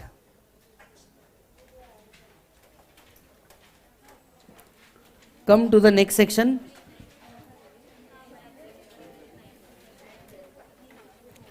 Section 36. Page number 8.4. Come to the next section. Section 36. Page number 8.4। चलिए सभी लोग बड़े ध्यान से सुनेंगे। सेक्शन 36 क्या कहता है? सेक्शन 36 हमें अदर डिडक्शंस बताता है। सेक्शन 36 भी हमें बताता है कि कौन कौन से ऐसे डिडक्शंस है जो सेक्शन 36 के अंदर में मिल सकते हैं। कौन कौन से ऐसे डिडक्शन है जो कहां मिल सकते हैं? सेक्शन 36 के अंदर में मिल सकते हैं। तो प्लीज ध्यान से सुनिएगा। सेक्शन 36 एक बहुत बड़ी लिस्ट देता है, हमें इतनी बड़ी लिस्ट को याद रखने की जरूरत नहीं है। हालांकि इसके कुछ पॉइंट्स हैं जो हमें याद रखने की जरूरत है। इसके कुछ पॉइंट्स ऐसे हैं जो हमें याद रखने की जरूरत है। पहला, इंश्योरेंस प्रीमियम। इंश्योरेंस प्रीमियम में हम 3 चीजें कवर कर रहे हैं। देखिए, जहां बिजनेस है वहां पे इंश्योर करके रखना पड़ता है हर चीज। यस और नो? यस। तो मेनली हम क्या क्या इंश्योर करते हैं ये बताइए। देखिए, बिजनेस में पहली चीज जो हम इंश्योर करते हैं वो होता है स्टॉक। दूसरी चीज जो हम इंश्योर करते हैं वो होता है एम्प्लॉई। ये मेजर 2 चीज है जिसको हम इंश्योर करते हैं। तीसरा, अगर आपका बिजनेस लाइफ कैटल्स का है या लाइफ स्टॉक्स का है तो ऐसे केस में आपके लिए स्टॉक क्या बन जाएगा? Life stock. तो आप उनको इंश्योर करोगे। तो यहां पे तीनों का इंश्योरेंस प्रीमियम का डिडक्शन दिया गया है। तो अगर आप स्टॉक इंश्योर करते हैं, इसका प्रीमियम पे करते हैं, premium paid for insurance against risk damage destruction of stock, allowed as deduction. Premium paid by federal milk cooperative society on cattle owned by the member of cooperative society, allowed as deduction. तीसरा और most important, premium paid by cheque by employer to keep in force an insurance on the health of his employee. Employee की health के लिए अगर आपने insurance pay किया, paid through cheque will be allowed as deduction.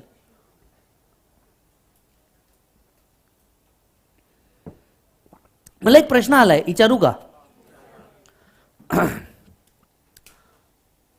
Sir हमने bearer cheque से payment किया, will deduction be allowed? हमने बियरर चेक से पेमेंट किया, will deduction be allowed? Yes और नो? यस और नो? यस। यहां सिर्फ चेक लिखा है, अकाउंट पे ही चेक नहीं, राइट? तो बाजू में एरो करके लिखिए बियरर और अकाउंट पे ही। यहां बियरर और अकाउंट पे, ये वाला पार्ट एग्जाम में पूछता है, थर्ड वाला। सो अगर आप प्रीमियम पे कर रहे हैं, इंश्योरेंस प्रीमियम पे कर रहे हैं, it will be allowed as deduction. Next, any bonus और कमीशन पेड। एम्प्लॉयर एम्प्लॉय को बोनस या कमीशन देता है। एम्प्लॉयर एम्प्लॉय को क्या प्रोवाइड करता है बेटा? बोनस या कमीशन पे करता है। ये बोनस या कमीशन अलाउड एज डिडक्शन। ये बोनस या कमीशन अलाउड एज डिडक्शन। अब ध्यान से सुनिए, आई डोंट नो, एक बार मुझे कंफर्म कीजिए, क्या आपके कंपनी लॉ में आज भी बोनस एक्ट है? मुझे नहीं पता इसके लिए, I am sure. Bonus act है? नहीं है। तो ध्यान से सुनिए, there is act as bonus act, ठीक है, जिसके तहत minimum bonus 8.33% and maximum bonus 20% pay किया जाता है। There is an act. अब हमने जो बोनस पे किया, it is more than the amount prescribe in the act. Allowed या डिसअलाउड? अलाउड या डिसअलाउड? या एक्सेस डिसअलाउड? ऐसा कुछ भी नहीं है, completely allowed. Bonus shall be allowed as deduction even if such bonus is in excess of the amount required to be paid under the bonus act. तो bonus या commission जितना आप पे कर रहे हैं भरपूर ले लीजिए, पूरा डिडक्शन ले लीजिए, भले ही बोनस एक्ट के ऊपर ही क्यों ना हो। क्लियर है मालिक? नेक्स्ट, ये चीज पूछेगा, इंटरेस्ट ऑन बोरोड कैपिटल। इसका एक पार्ट हम लोग अभी एक्चुअल कॉस्ट में पढ़ के आए। जब तक असेट पुट टू यूज नहीं हो जाता तब तक का इंटरेस्ट क्या किया जाता है? कैपिटलाइज। और उसके बाद का interest allowed as deduction under section 36। समझ में आ रही बात? तो सेक्शन 36 में इंटरेस्ट अलाउ किया जाता है। अब इंटरेस्ट की जरूरत क्यों पड़ती है? जो बिजनेस किया जाता है ये उधार पे लेके किया जाता है। देखिए यार, बीइंग मारवाड़ी बॉय, राइट, हमें तो पहले सिखाया जाता है कि धंधा जो किया जाना चाहिए ये दूसरों के पैसे से किया जाता है, खुद के पैसे से नहीं। ये हमारे बेसिक ट्रेनिंग है। ये सुनो, वो रहते ना, सी हर एक के कास्ट में उसका कुछ एक बेसिक ट्रेनिंग होता है, एक पर्सनल ट्रेट होता है। हमारे केस में बिजनेस ही पर्सनल ट्रेट होता है। तो हमें बचपन से सिखाया जाता है कि भैया धंधा करना है तुम्हारे को तो दूसरे के कैपिटल से ही करना है, खुद के कैपिटल से नहीं करना है। उसके लिए कई जुगाड़ सिखाए जाते हैं हमें, बराबर है। अभी मैं चिल्ला चिल्ला के सबको स्कीम नहीं बताना चाहता ना हो। अब जो पैसा मिला, ये पैसा इंटरेस्ट तो पे करना पड़ेगा कि नहीं bro? Is interest allowed as deduction? Yes. चाहे ये कैपिटल एसेट एक्वायर करने के लिए हो, चाहे ये वर्किंग कैपिटल के लिए हो। जो लोन ले रहे हो that should be have nexus with business. जो लोन ले रहे हो that should have nexus with business. So इसका बिजनेस नेक्सस होना बहुत जरूरी है। So interest in respect of capital borrowed for the purpose of business and profession. ये पैसे का नेक्सस होना मतलब रिलेशन होना। जो पैसा आपने बोरो किया ये पैसा बिजनेस में यूज होना चाहिए तो ही डिडक्शन मिलेगा। सो नेक्सस का मतलब क्या? Relation. Yes. Interest on capital borrowed for acquisition of asset till the date asset is put to use shall not be allowed as deduction. तो जब तक के पुट टू यूज नहीं हो जाता तब तक का इंटरेस्ट कैपिटलाइज किया जाता है। Interest on own capital is not allowed. बताइए, प्रोप्राइटर को ही अगर आप कैपिटल दे रहे हैं तो ये तो ड्राइंग हुआ। प्रोप्राइटर को ही अगर आप इंटरेस्ट दे रहे हैं कैपिटल पे, ये तो ड्राइंग हुआ, अलाउड एज डिडक्शन, बराबर ना? Not allowed as deduction. Interest on money borrowed to pay income tax. बताइए भाई साहब, जब इनकम टैक्स ही अलाउड नहीं है, उधार लेके इनकम टैक्स पे किया, उस पे इंटरेस्ट दिया, will it be allowed as deduction? Yes. आपके मन में सवाल अलाउड नहीं है। आपके मन में एक सवाल आएगा कि सर उधार लेके कौन इनकम टैक्स पे करता है? वाह, हम। देखिए होता क्या है, मैं आपको समझाता हूं। आपने इनकम अर्न करी, इनकम अर्न करके आप खर्चा तो उसी टाइम कर देते हो, या आपसे पैसे ले लिए जाते हैं और कोई और खर्चा कर लेता है। बात समझिएगा साहब, बात समझ रहे हैं? दोनों सिचुएशन समझना। अब पैसे आते हैं, पैसे तो उड़ जाते हैं। आप टैक्स भरते हो अगले साल, कौन सी इनकम पे? जो आपने पहले कमाई है, वो इनकम तो जा चुकी है, वो इनकम तो जा चुकी है। तो जब टैक्स भरने की बारी आती है उस टाइम पैसे ही नहीं रहते, तो हैंड लोन लेने पड़ता दोस्तों से कि भाई तू दे, देता हूं मैं इनकम टैक्स पे करने के बाद तेरे को वापस, फिर कभी इनकम आएगी और आप वापस रीपे करोगे। तो इस दौरान जो आप इंटरेस्ट पे कर रहे हो that interest is not allowed as deduction, क्योंकि इनकम टैक्स ही अलाउड नहीं है। Next, interest on loan to sister concern for commercial expediency shall be allowed as deduction. मान लीजिए आपने लोन लिया और आपने लोन लेकर के सिस्टर कंसर्न को दे दिया, इसके ऊपर आप इंटरेस्ट पे कर रहे हो, allowed as deduction. Interest paid to relative is allowed as deduction subject to section 48(2). याद कीजिए, आप अगर रिलेटिव को भी इंटरेस्ट पे कर रहे हैं तो इसका डिडक्शन मिल जाएगा, but this is subject to 48(2). Excess वाला क्या हो जाएगा, disallow. Interest paid outside India without TDS is not allowed as deduction. Next, employer's contribution towards RPF superannuation fund subject to section 43(b). 43(b) अभी हमने पढ़ा नहीं है पर पढ़ेंगे, यहां पे आप समझ लीजिए, याद कीजिए। जब हम सैलरी में थे तब हम लोगों ने बताया था एम्प्लॉयर एम्प्लॉय को क्या करता है, आरपीएफ एसपीएफ में कंट्रीब्यूट करता है। एम्प्लॉयर के लिए अलाउड एज डिडक्शन, एम्प्लॉय के लिए टैक्सेबल इन सैलरी, फिर डिपेंडिंग अपॉन फंड उसका एडजस्टमेंट किया जाएगा। एम्प्लॉयर्स कॉन्ट्रीब्यूशन, ये पूछेगा, employer's contribution towards the new pension scheme. Employer ने कंट्रीब्यूट किया न्यू पेंशन स्कीम में, 10% ऑफ सैलरी तक का amount allowed as deduction. 10% of salary, 10% of salary. Sir salary बोले तो basic plus DA for retirement, salary बोले तो basic plus DA for retirement. तो एम्प्लॉयर ने एम्प्लॉय को सैलरी दिया बियॉन्ड 10% ऑफ सैलरी, वो क्या हो जाएगा बेटा, अलाउ या डिसअलाउ, डिसअलाउ। वो क्या हो जाएगा बेटा, अलाउ या disallow, disallow. Done. 36, allowance for dead और permanently useless animal which were used for the purpose of business. Deduction कितना, actual cost less amount realised out of sale of their carcass. वो carcass, कैरेकस मतलब body. तो suppose हमने खरीदी एक भैंस, हमने क्या खरीदी, एक भैंस, ये काली काली भैंसे तुरुरु, भैंस दिख रही है। हमने एक भैंस खरीदी, भैंस खरीदी 40,000 रुपए में। भैंस कितने में खरीदी, 40,000 रुपए में। अब आपको तो पता है कोई भी एनिमल एक शेल्फ लाइफ के बाद जीवित नहीं रहता या यूजफुल नहीं रहता, ठीक है। हमने इसको 5,000 में, ये डेड होने के बाद 5,000 में इनकी जो बॉडी थी उसको सेल कर दिया। अलग अलग पर्पसेस के लिए ये यूज की जाती है अलग अलग लोगों द्वारा। हमने इनकी बॉडी को सेल कर दिया 5,000 रुपीज में। डिडक्शन कितना मिलेगा, 40,000 minus 5,000 35,000। Deduction is equal to actual cost of the animal less amount realised out of sale of their carcass. Yes, जैसे पेट लवर्स होते हैं, राइट।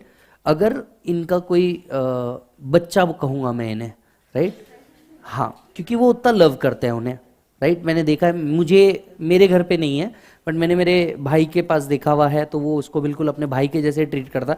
मेरा और उसका इक्वल ट्रीटमेंट है, आप बात समझ रहे हो, मेरा और उसका इक्वल ट्रीटमेंट है। अगर मेरे को मेरे भाई के बाजू सोना है, मैं नहीं सो पाएगा, उसको सोना अलाउड है। आप बात समझ रहे हो, मेरा और उसका ट्रीटमेंट बिल्कुल ऐसा ही है। बस मेरे को तो ये खतरा था कि जायदाद के, पप्पा के जायदाद के 3 की जगह 4 हिस्से ना हो जाए। समझ आ रही है बात, कि मेरे भाई का इक्वल ट्रीटमेंट है। अब इसके पहले जो हमारे पास एक पेट था, राइट, जब वो गुजरा था, मेरा भाई बिल्कुल बाकायदा शोक मनाया था। यस, बाकायदा 12 दिन का शोक मना था भैया, उसका फोटो लगाया था। देखिए, मैं पेट लवर नहीं हूं इतना ज्यादा, मेरे को वो अच्छे लगते हैं जू में, आई लाइक देम। देखिए, हर एक का अपना पर्सनल चॉइस है, अंडरस्टैंड, हर एक का अपना पर्सनल चॉइस है, राइट। मुझे उतने पेड़ रखने पसंद है, मुझे उतने पेड़ रखने पसंद है जो मेरे भाई को बिल्कुल पसंद नहीं। बोलो, वो घर पे आता है, बोलता है क्या घास फूस उगाया। मैं उसके घर पे जाता, मैंने बोला ये क्या बाल बाल है हर जगह। अपना अपना चॉइस है, ठीक है, किसी का भी चॉइस सही है गलत नहीं होता। तो उसको बाकायदा पूरा ट्रीटमेंट दिया, घर पे उसको पूरी इज्जत, समझ में आ रही बात, उसका खाना वाना भाई मतलब सब कर रहा है उसके लिए, भाई का बेबी भी फिर उतना ही उसके लिए अफेक्शनेट है। यस, अब हमारे केस में पेड़ पौधे वाले गेम है। नाउ जब वो गुजरा तो उनकी बॉडी को बाकायदा दफन किया गया, सब सारा प्रोसेस हुआ, अमाउंट रिसीव ही नहीं हुई, पूरा का पूरा अमाउंट डिडक्शन मिलेगा क्या? जरा सोच के बताना। अगर आपने कोई अमाउंट रिसीव ही नहीं की, will the whole amount be allowed as deduction और no amount allowed as deduction? Whole amount allowed as. If you receive something then only difference. So maximum जितने पेट लवर्स होते हैं वो कभी अमाउंट रियलाइज नहीं करवाएंगे। जो पेट लवर्स नहीं है एंड दे नो कि भैया इसका शेल्फ लाइफ खत्म होने के बाद there can be received something, तो इसका अमाउंट डिफरेंस क्या हो सकता है? Allowed as deduction. Employer's contribution to approved gratuity fund. Approved gratuity fund बोलो बेटा क्या चीज? Approved gratuity fund will be allowed as deduction. Clear है? Next, employees. एम्प्लॉईज कंफर्म इस पे क्वेश्चन आएगा। एम्प्लॉईज,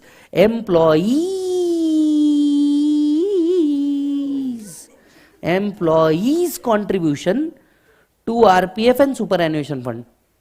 अहो ऐका, एम्प्लॉईज कॉन्ट्रीब्यूशन का डिडक्शन कैसे क्लेम हो रहा? क्योंकि एम्प्लॉय का तो पीजीबी पे आता ही नहीं, तो फिर हम यहां किस पॉइंट को रेफर कर रहे हैं? सर प्रिंटिंग मिस्टेक नहीं है। एम्प्लॉइज कॉन्ट्रीब्यूशन का डिडक्शन, एक मिनट, एम्प्लॉय मतलब उसका सैलरी का इनकम आएगा, पीजीबी पे आता ही नहीं, और एम्प्लॉय जो कंट्रीब्यूट कर रहा है उसका तो डिडक्शन मिलता है 80C में, तो फिर यहां employees contribution it is claimed by employer. It is claimed by employer, employer के द्वारा क्लेम किया गया। एक मिनट रुको रे, एम्प्लॉयर एम्प्लॉय का क्लेम कर रहा, बात कुछ हजम नहीं हो रही। पूछो ना कैसे? सर वो ऐसे होते क्या थे, कई नालायक एम्प्लॉयर थे। अगर टेक्निकली अब देखा जाए ना, एम्प्लॉइज कंट्रीब्यूशन पहले कैसे किया जाता है, उसके सैलरी में से ही एक पोर्शन कट कर लिया जाता है, बराबर है। अब इतने नालायक एम्प्लॉयर थे कि ये कलेक्ट तो करते थे लेकिन ये गवर्नमेंट को डिपॉजिट ही नहीं करते थे। इस चीज को रोकने के लिए गवर्नमेंट ने एक रूल बनाया कि अगर एम्प्लॉयर ने एम्प्लॉय से अमाउंट कलेक्ट की, this will be taxable as income, और पे कर दी तो it will be allowed as deduction under 36। अब लॉजिक समझ में आया वहां पे क्या लिखा है? So employer is claiming deduction for employees contribution. ये क्यों हो रहा है? बिकॉज पहले वो कलेक्ट करता है एंड देन वो पे करता है, तो जब वो कलेक्ट करता था कई बार ये पे ही नहीं करता था, इसलिए गवर्नमेंट ने उनके हाथ में पहले टैक्स किया और बोला भैया अगर इसने पे कर दिया then and only then it will be allowed as deduction. यहां तक ये सॉर्टेड है। अब इसमें दुनिया का बहुत बड़ा कंफ्यूजन था। कंफ्यूजन क्या था मैं आपको एक बात बताता हूं। सेक्शन 43B नाम का एक सेक्शन है जो हम आगे देखेंगे। ये सेक्शन कहता है अगर पेमेंट ईयर एंड के बाद पर रिटर्न भरने से पहले कर दिया तो आपको डिडक्शन मिल जाएगा। ईयर एंड के बाद और रिटर्न भरने से पहले पे कर दिया तो आपको हम डिडक्शन दे देंगे, even though the expenditure is made after the year and, बराबर है। अब इसमें प्रोविडेंट फंड भी लिखा हुआ था, लेकिन एम्प्लॉयर या एम्प्लॉई ये वर्ड लिखा ही नहीं था। ये हो गया एक डिस्प्यूट।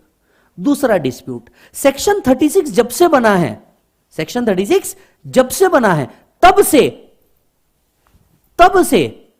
सेक्शन 36 जब से बना है तब से यहां पे लिखा था due date under the relevant act. तो प्रोविडेंट फंड एक्ट है तो प्रोविडेंट फंड एक्ट की ड्यू डेट से पहले पे किया तो अलाउड एज डिडक्शन, नहीं तो नहीं। अब बताइए कंट्रोवर्सी क्या है? सेक्शन 36 बोल रहा है, सेक्शन 36 बोल रहा है कि due date under the relevant act के पहले पे किया तो डिडक्शन मिलेगा। सेक्शन 43B बोल रहा है रिटर्न भरने से पहले भी पे किया तो अलाउड एज डिडक्शन। तुम्हें गिवन अ चांस बोला जाए तुम आज ICAI का फीस भरो या 6 महीने बाद भरोगे तो भी चलेगा, व्हाट यू विल डू? तो लोग रेलेवेंट एक्ट के ड्यू डेट पे ही नहीं करते थे और पे कब करते थे? 43B। अब इसमें कई सारे डिस्प्यूट अराइज हुए। आधे केस लॉ कह रहे थे 43B का टाइम लिमिट सही है, आधे केस लॉ कह रहे थे जब एक्ट ने लिखा है ड्यू डेट तो ड्यू डेट का टाइम लिमिट सही है, और इस पे बड़ी डिस्प्यूट अराइज होती थी। इस डिस्प्यूट को सॉल्व किया गया, क्या किया गया? सॉल्व किया गया। इस डिस्प्यूट को सॉल्व किया गया ये कह के कि निर्मला दीदी ने कह दिया कि भैया एम्प्लॉइज कंट्रीब्यूशन के लिए डेट का मतलब है relevant date under the act and not 43B. 43B is not applicable, deem never to have been applicable. दो वर्ड कहा उन्होंने. 43B is not applicable and deem never to have been applicable. Never to have been applicable का मतलब हम जितने case law थे सब गायब कर दिए एक झटके. हम बैक डेटेड बोल रहे हैं कि ये कभी भी एप्लीकेबल नहीं था 43B. बराबर है. अब पढ़ो क्या लिखा है. Employees contribution to RPF and superannuation fund if it is paid before the due date under the relevant act not 43B. तो अब सुनो, एक एक सवाल का जवाब हर बच्चे ने जवाब देना है. जितने बच्चे ऑनलाइन बैठे हैं उनने वीडियो को लाइक करके जवाब देना है. ध्यान से सुनना. Employer contribution, employer contribution return भरने से पहले पे किया, अलाउ डिसअलाउ? जल्दी आवाज चाहिए. Allow disallow? Allow. Employer contribution की बात करी मैंने. Employer contribution paid within the previous year, allowed disallowed? Allowed. Employer contribution paid before the due date of filing return, allowed और disallowed? Employer contribution paid after the due date of filing return, allowed disallowed? Employee contribution paid within the due date under the relevant act. Employee contribution paid before the date of filing ROI, allow or not allow? Employee contribution paid before the due date of filing ROI, not within the due date under the act, not allowed. Clear है मालिक? चलो जी.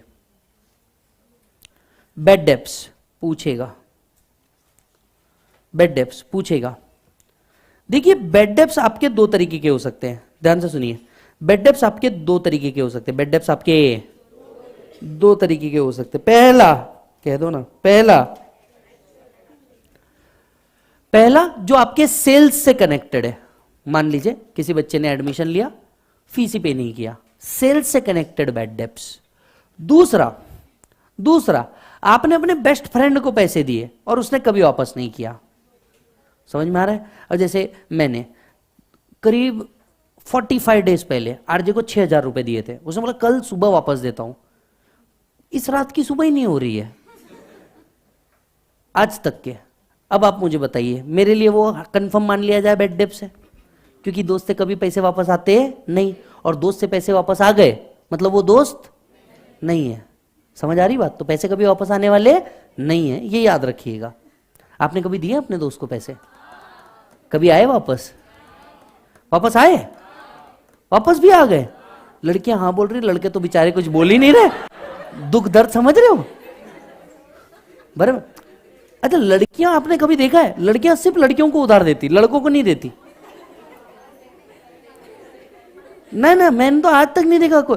मैं आपको एक बात बताऊं, मैं मेरा पर्सनल, मैंने ऐसा रेट ऑफ इंटरेस्ट आज तक धरती पे नहीं देखा. हम नया घर लेने जा रहे थे, ठीक है. मैंने मेरी धर्म वाली पत्नी को मतलब पैसे मांगे, ऑब्वियस सी बात है. मैंने बोला ये घर तेरा भी है. आधी रजिस्टर उसके नाम पे थी था, और कुछ स्टैम्प ड्यूटी पे करते ना, तो उसका 75,000 रुपीज कुछ कम पड़ रहा था. तो मैं गया अपनी धर्म वाली पत्नी के पास, मैंने कहा कि यार मेरे को पैसे चाहिए. तो उसने बोला कितने चाहिए? मैंने बोला यार 75,000. तो उसने 75,000 निकाल करके दे दिए, और उसने बोला विजय ये मेरे को वापस करना तुम. मैंने बोला ठीक है. मेरे को कभी नहीं लगा था ये इंटरेस्ट मैं इतना चुकाऊंगा. सर एग्जैक्टली 1 महीने के अंदर ये पैसा मैं वापस दे चुका था. आज भी वो जो 75,000 लिए थे वो, मैंने बोला और कितने बार देना है मेरे को? करीब 40 बार दे दिया, इसके बाद 75,000. बट वो 75,000, मैंने बोला ये वो 75,000 मतलब? बोले नहीं विजय तुम समझे नहीं, वो 75,000 मैंने तुम्हें कैश में दी थी, और तुमने जो मेरे को रिटर्न किया वो बैंक में किया. क्या? अब पैसे तो उसके बैंक में है.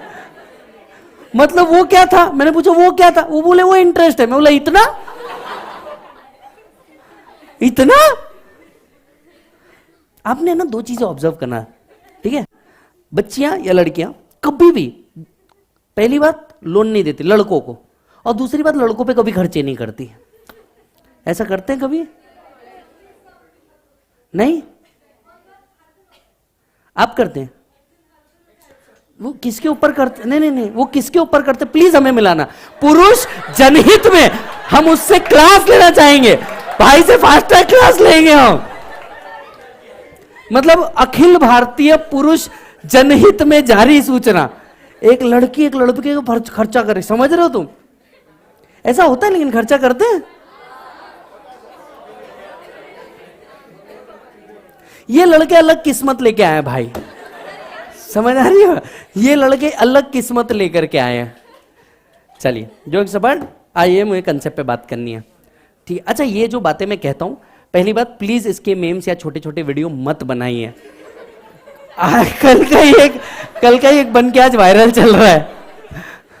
मेरे पे ऑलरेडी बहुत बन चुके हैं, मेरे इंस्टा पे मैं खुद को ही शेयर करना पड़ता है, प्लीज मत करिए ऐसा। और ये जो बातें मैं कहता हूँ ये सिर्फ हंसाने के लिए कहता हूँ। जो बच्चे यहाँ पे बैठे हैं इन सबको पता है, और आप भी समझ लीजिए, नहीं तो पता चला कि इसका एक अलग वीडियो बन के मार्केट में चल रहा है। देखो एक टीचर ने ऐसा कहा,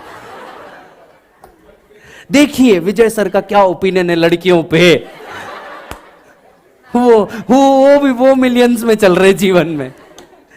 चलिए ध्यान से सुनिए, सेल्स, अगर ये सेल्स से रिलेटेड बैड डेब्ट्स है it will be allowed as deduction. ध्यान से सुनिए, अगर ये सेल्स से रिलेटेड बैड डेब्ट्स है it will be allowed as deduction. और अगर ये बैड डेब्ट्स किससे रिलेटेड है, लोन से रिलेटेड है, तो इसका कोई डिडक्शन नहीं मिलने वाला, except when lending is your main. तो दोस्त को पैसे दिए वो बैड डेब्ट्स हो गए, उसका कोई डिडक्शन नहीं मिलने वाला। हाँ, जो चीज आपने सेल्स में रिकॉर्ड करी थी ये बैड डेब्ट्स हो गया, it will be allowed as deduction. Point number 2, provision for bad debts is not allowed as deduction, only the actual bad debts is allowed as deduction। Sir actual bad debts मतलब अगर आपको bad debts claim करने हैं आपको इसे right of करना जरूरी है। P&L में आपको इसे क्या करना जरूरी है, राइट ऑफ। आपको इसे क्या करना जरूरी है, राइट ऑफ करना जरूरी है। क्या करना जरूरी है, बोलो जल्दी से, राइट ऑफ करना जरूरी है। यस और नो? चलिए नेक्स्ट पॉइंट पे आते हैं। Sir provision for bad debts का deduction can only be claimed by banks. Banks ही क्यों, क्योंकि एनपीए प्रोविजंस आते हैं, ऑडिट में तो पढ़ा ही होगा NPA. Yes sir, NPA provisions के कारण उनको प्रोविजन फॉर बैड डेब्ट्स का अलाउड दिया गया है। अगर ये इंडियन बैंक है तो 8.5% of GTI plus 10% of aggregate average rural advances. अगर ये फॉरेन बैंक्स है या अदर देन इंडियन बैंक्स है, that is public financial corporations etcetera, तो इन 5% of GTI before this deduction. ये लिमिट्स याद रखिए एमसीक्यू पॉइंट ऑफ व्यू से, इस पे आपको प्रैक्टिकल क्वेश्चन नहीं आता, इस पे लिमिट्स के रिलेटेड याद रखिए। इंडियन बैंक है तो 8.5% of GTI and plus 10% of aggregate average rural advances. Other than Indian banks है तो 5% ऑफ जीटीआई, 5% ऑफ बोलो बेटा जीटीआई। Is that done? चलिए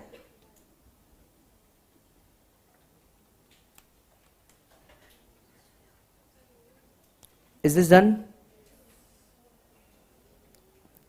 चलिए next point, business must be carried out during the previous year. Bad debts of a discontinued business is not allowed as deduction. Bad debts of a discontinued business is not allowed as deduction.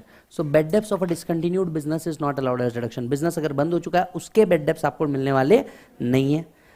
Bad debts तभी मिलते हैं जब accounts कौन से basis पे maintain होता है, accrual.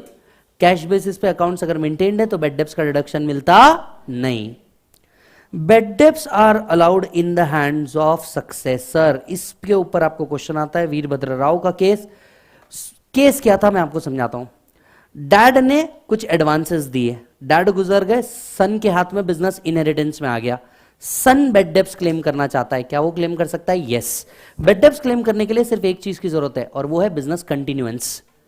Business बंद नहीं होना चाहिए, भले ही सक्सेसर क्लेम करे, बिजनेस बंद नहीं होना चाहिए। Getting the point? यस और नो? चलिए, recovery of bad debts.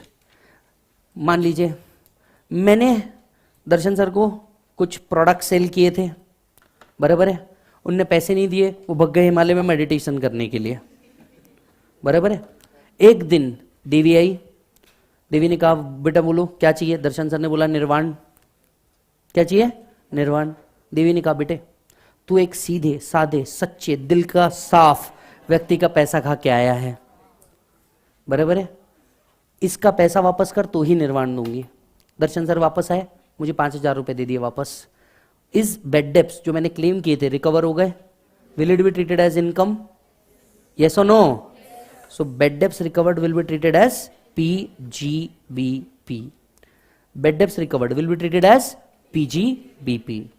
Clear है मालिक? चलिए, again important, the last point for the day.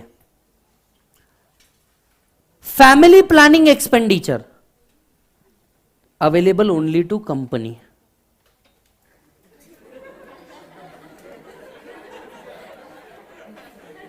Family planning expenditure available only to company. Sir एक मिनट, कुछ गलत है यहां.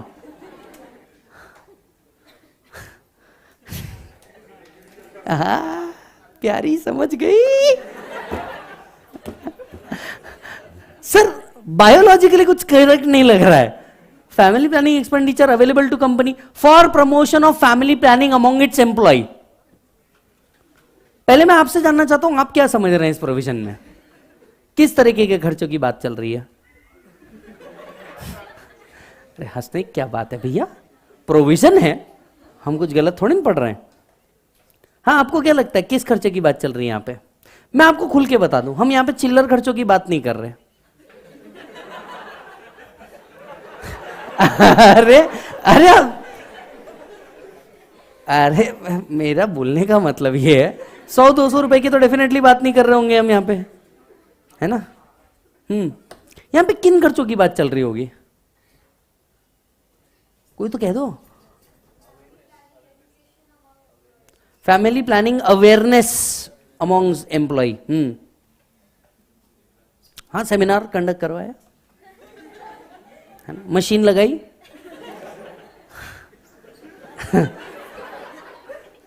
अरे आपने एक टीवी लगाया जिसके ऊपर प्रमोशन चालू, एटसेट्रा एटसेट्रा. आप कंप्लीटली गलत सोच गए. आपने कंप्लीटली गलत सोच लिया. एक बच्चा लिख रहा है सर यहाँ पे, सर नो कमेंट्स. अरे तो कमेंट करने में क्या प्रॉब्लम है भाई? ऐसे थोड़ी ना होता है. सुनो, तो आप यहाँ पे कंप्लीटली गलत सोच रहे हैं. अगर ऐसा है तो ये प्रोविजन तब ऐड की गई थी, ये प्रोविजन तब ऐड की गई थी जब राजीव गांधी जी का समय चल रहा था, और उस टाइम पे इंडिया की पॉपुलेशन बढ़ते हुए देख इंडिया में एक बहुत ही अजीब प्रथा अजीब चीज चालू हुई थी गवर्नमेंट की तरफ से. दैट वाज कंपलसरी नसबंदी. लोगों को पकड़ करके, ये नसबंदी क्या होती है प्लीज अगर किसी ने मेरे को कमेंट, मैंने फेंक के मारना है, ठीक है? हाँ, हम हर नॉलेज नहीं दे सकते लेक्चर में. चलो, तो हुआ क्या था, कंपलसरी नसबंदी करवाई जा रही थी, लोगों के ऑपरेशंस करवाए जा रहे थे. इस चीज को दर्शाते हुए मराठी में एक मूवी है पोस्टर बॉयज, जिसका हिंदी कन्वर्जन भी अवेलेबल था, पोस्टर बॉयज. यस, इसी चीज को दर्शाते हुए किया गया था. इस पे पूरी मूवी भी बनी और आप यूट्यूब एंड गूगल्स पे भी इसको सर्च कर सकते हैं. तो उस टाइम सारे ऑपरेशन गवर्नमेंट तो करवा नहीं देती थी, तो गवर्नमेंट ने क्या किया, कंपनीज को पकड़ा. कंपनीज को बोला कि आप क्या कीजिए, आप कैपिटल एक्सपेंडिचर इनकर कीजिए, हॉस्पिटल बनवाइए एंड अदर फैसिलिटी उसमें लेके आइए, ताकि एम्प्लॉइज के लिए ये बेनिफिट क्रिएट किया जा सके. इसीलिए अगर आप देखेंगे तो यहां पे सिर्फ कंपनीज को बेनिफिट दिया गया है, क्योंकि ये द देन टाइम के प्रोविजन है. दूसरी बात, इसमें सिर्फ कैपिटल एक्सपेंडिचर के डिडक्शन दिए गए हैं, रेवेन्यू के नहीं. क्यों? क्योंकि आप हॉस्पिटल बनवाइए, मशीनरी वगैरह लेके आइए, ये जो खर्चा आप कर रहे हैं इसका 1/5 बेसिस पर डिडक्शन लीजिए. इसका कौन से बेसिस पर डिडक्शन लीजिए? 1/5 बेसिस पर डिडक्शन लीजिए. बाकी इससे रिलेटेड रेवेन्यू एक्सपेंडिचर जो है वो तो 37(1) में जाएंगे, जैसे हर साल आपने सेमिनार करवाया, एटसेट्रा एटसेट्रा. तो ये सब आपको वैसे छोटे मोटे, मैंने क्या कहा, हम चिल्लर की बात नहीं कर रहे, बराबर है? सो आपने एक डब्बा पैम्पलेट मंगाया और पैम्पलेट डिस्ट्रीब्यूट कर दिया जिसमें सारा अवेयरनेस लिखा हुआ था. यस, 2 बच्चे मीठी खीर, तीसरा बच्चा बवासीर, ऐसा सब लिख दिया आपने. नहीं, मतलब ये मेरे पे एप्लीकेबल नहीं है, भले ही मैं तीसरा बच्चा हूं.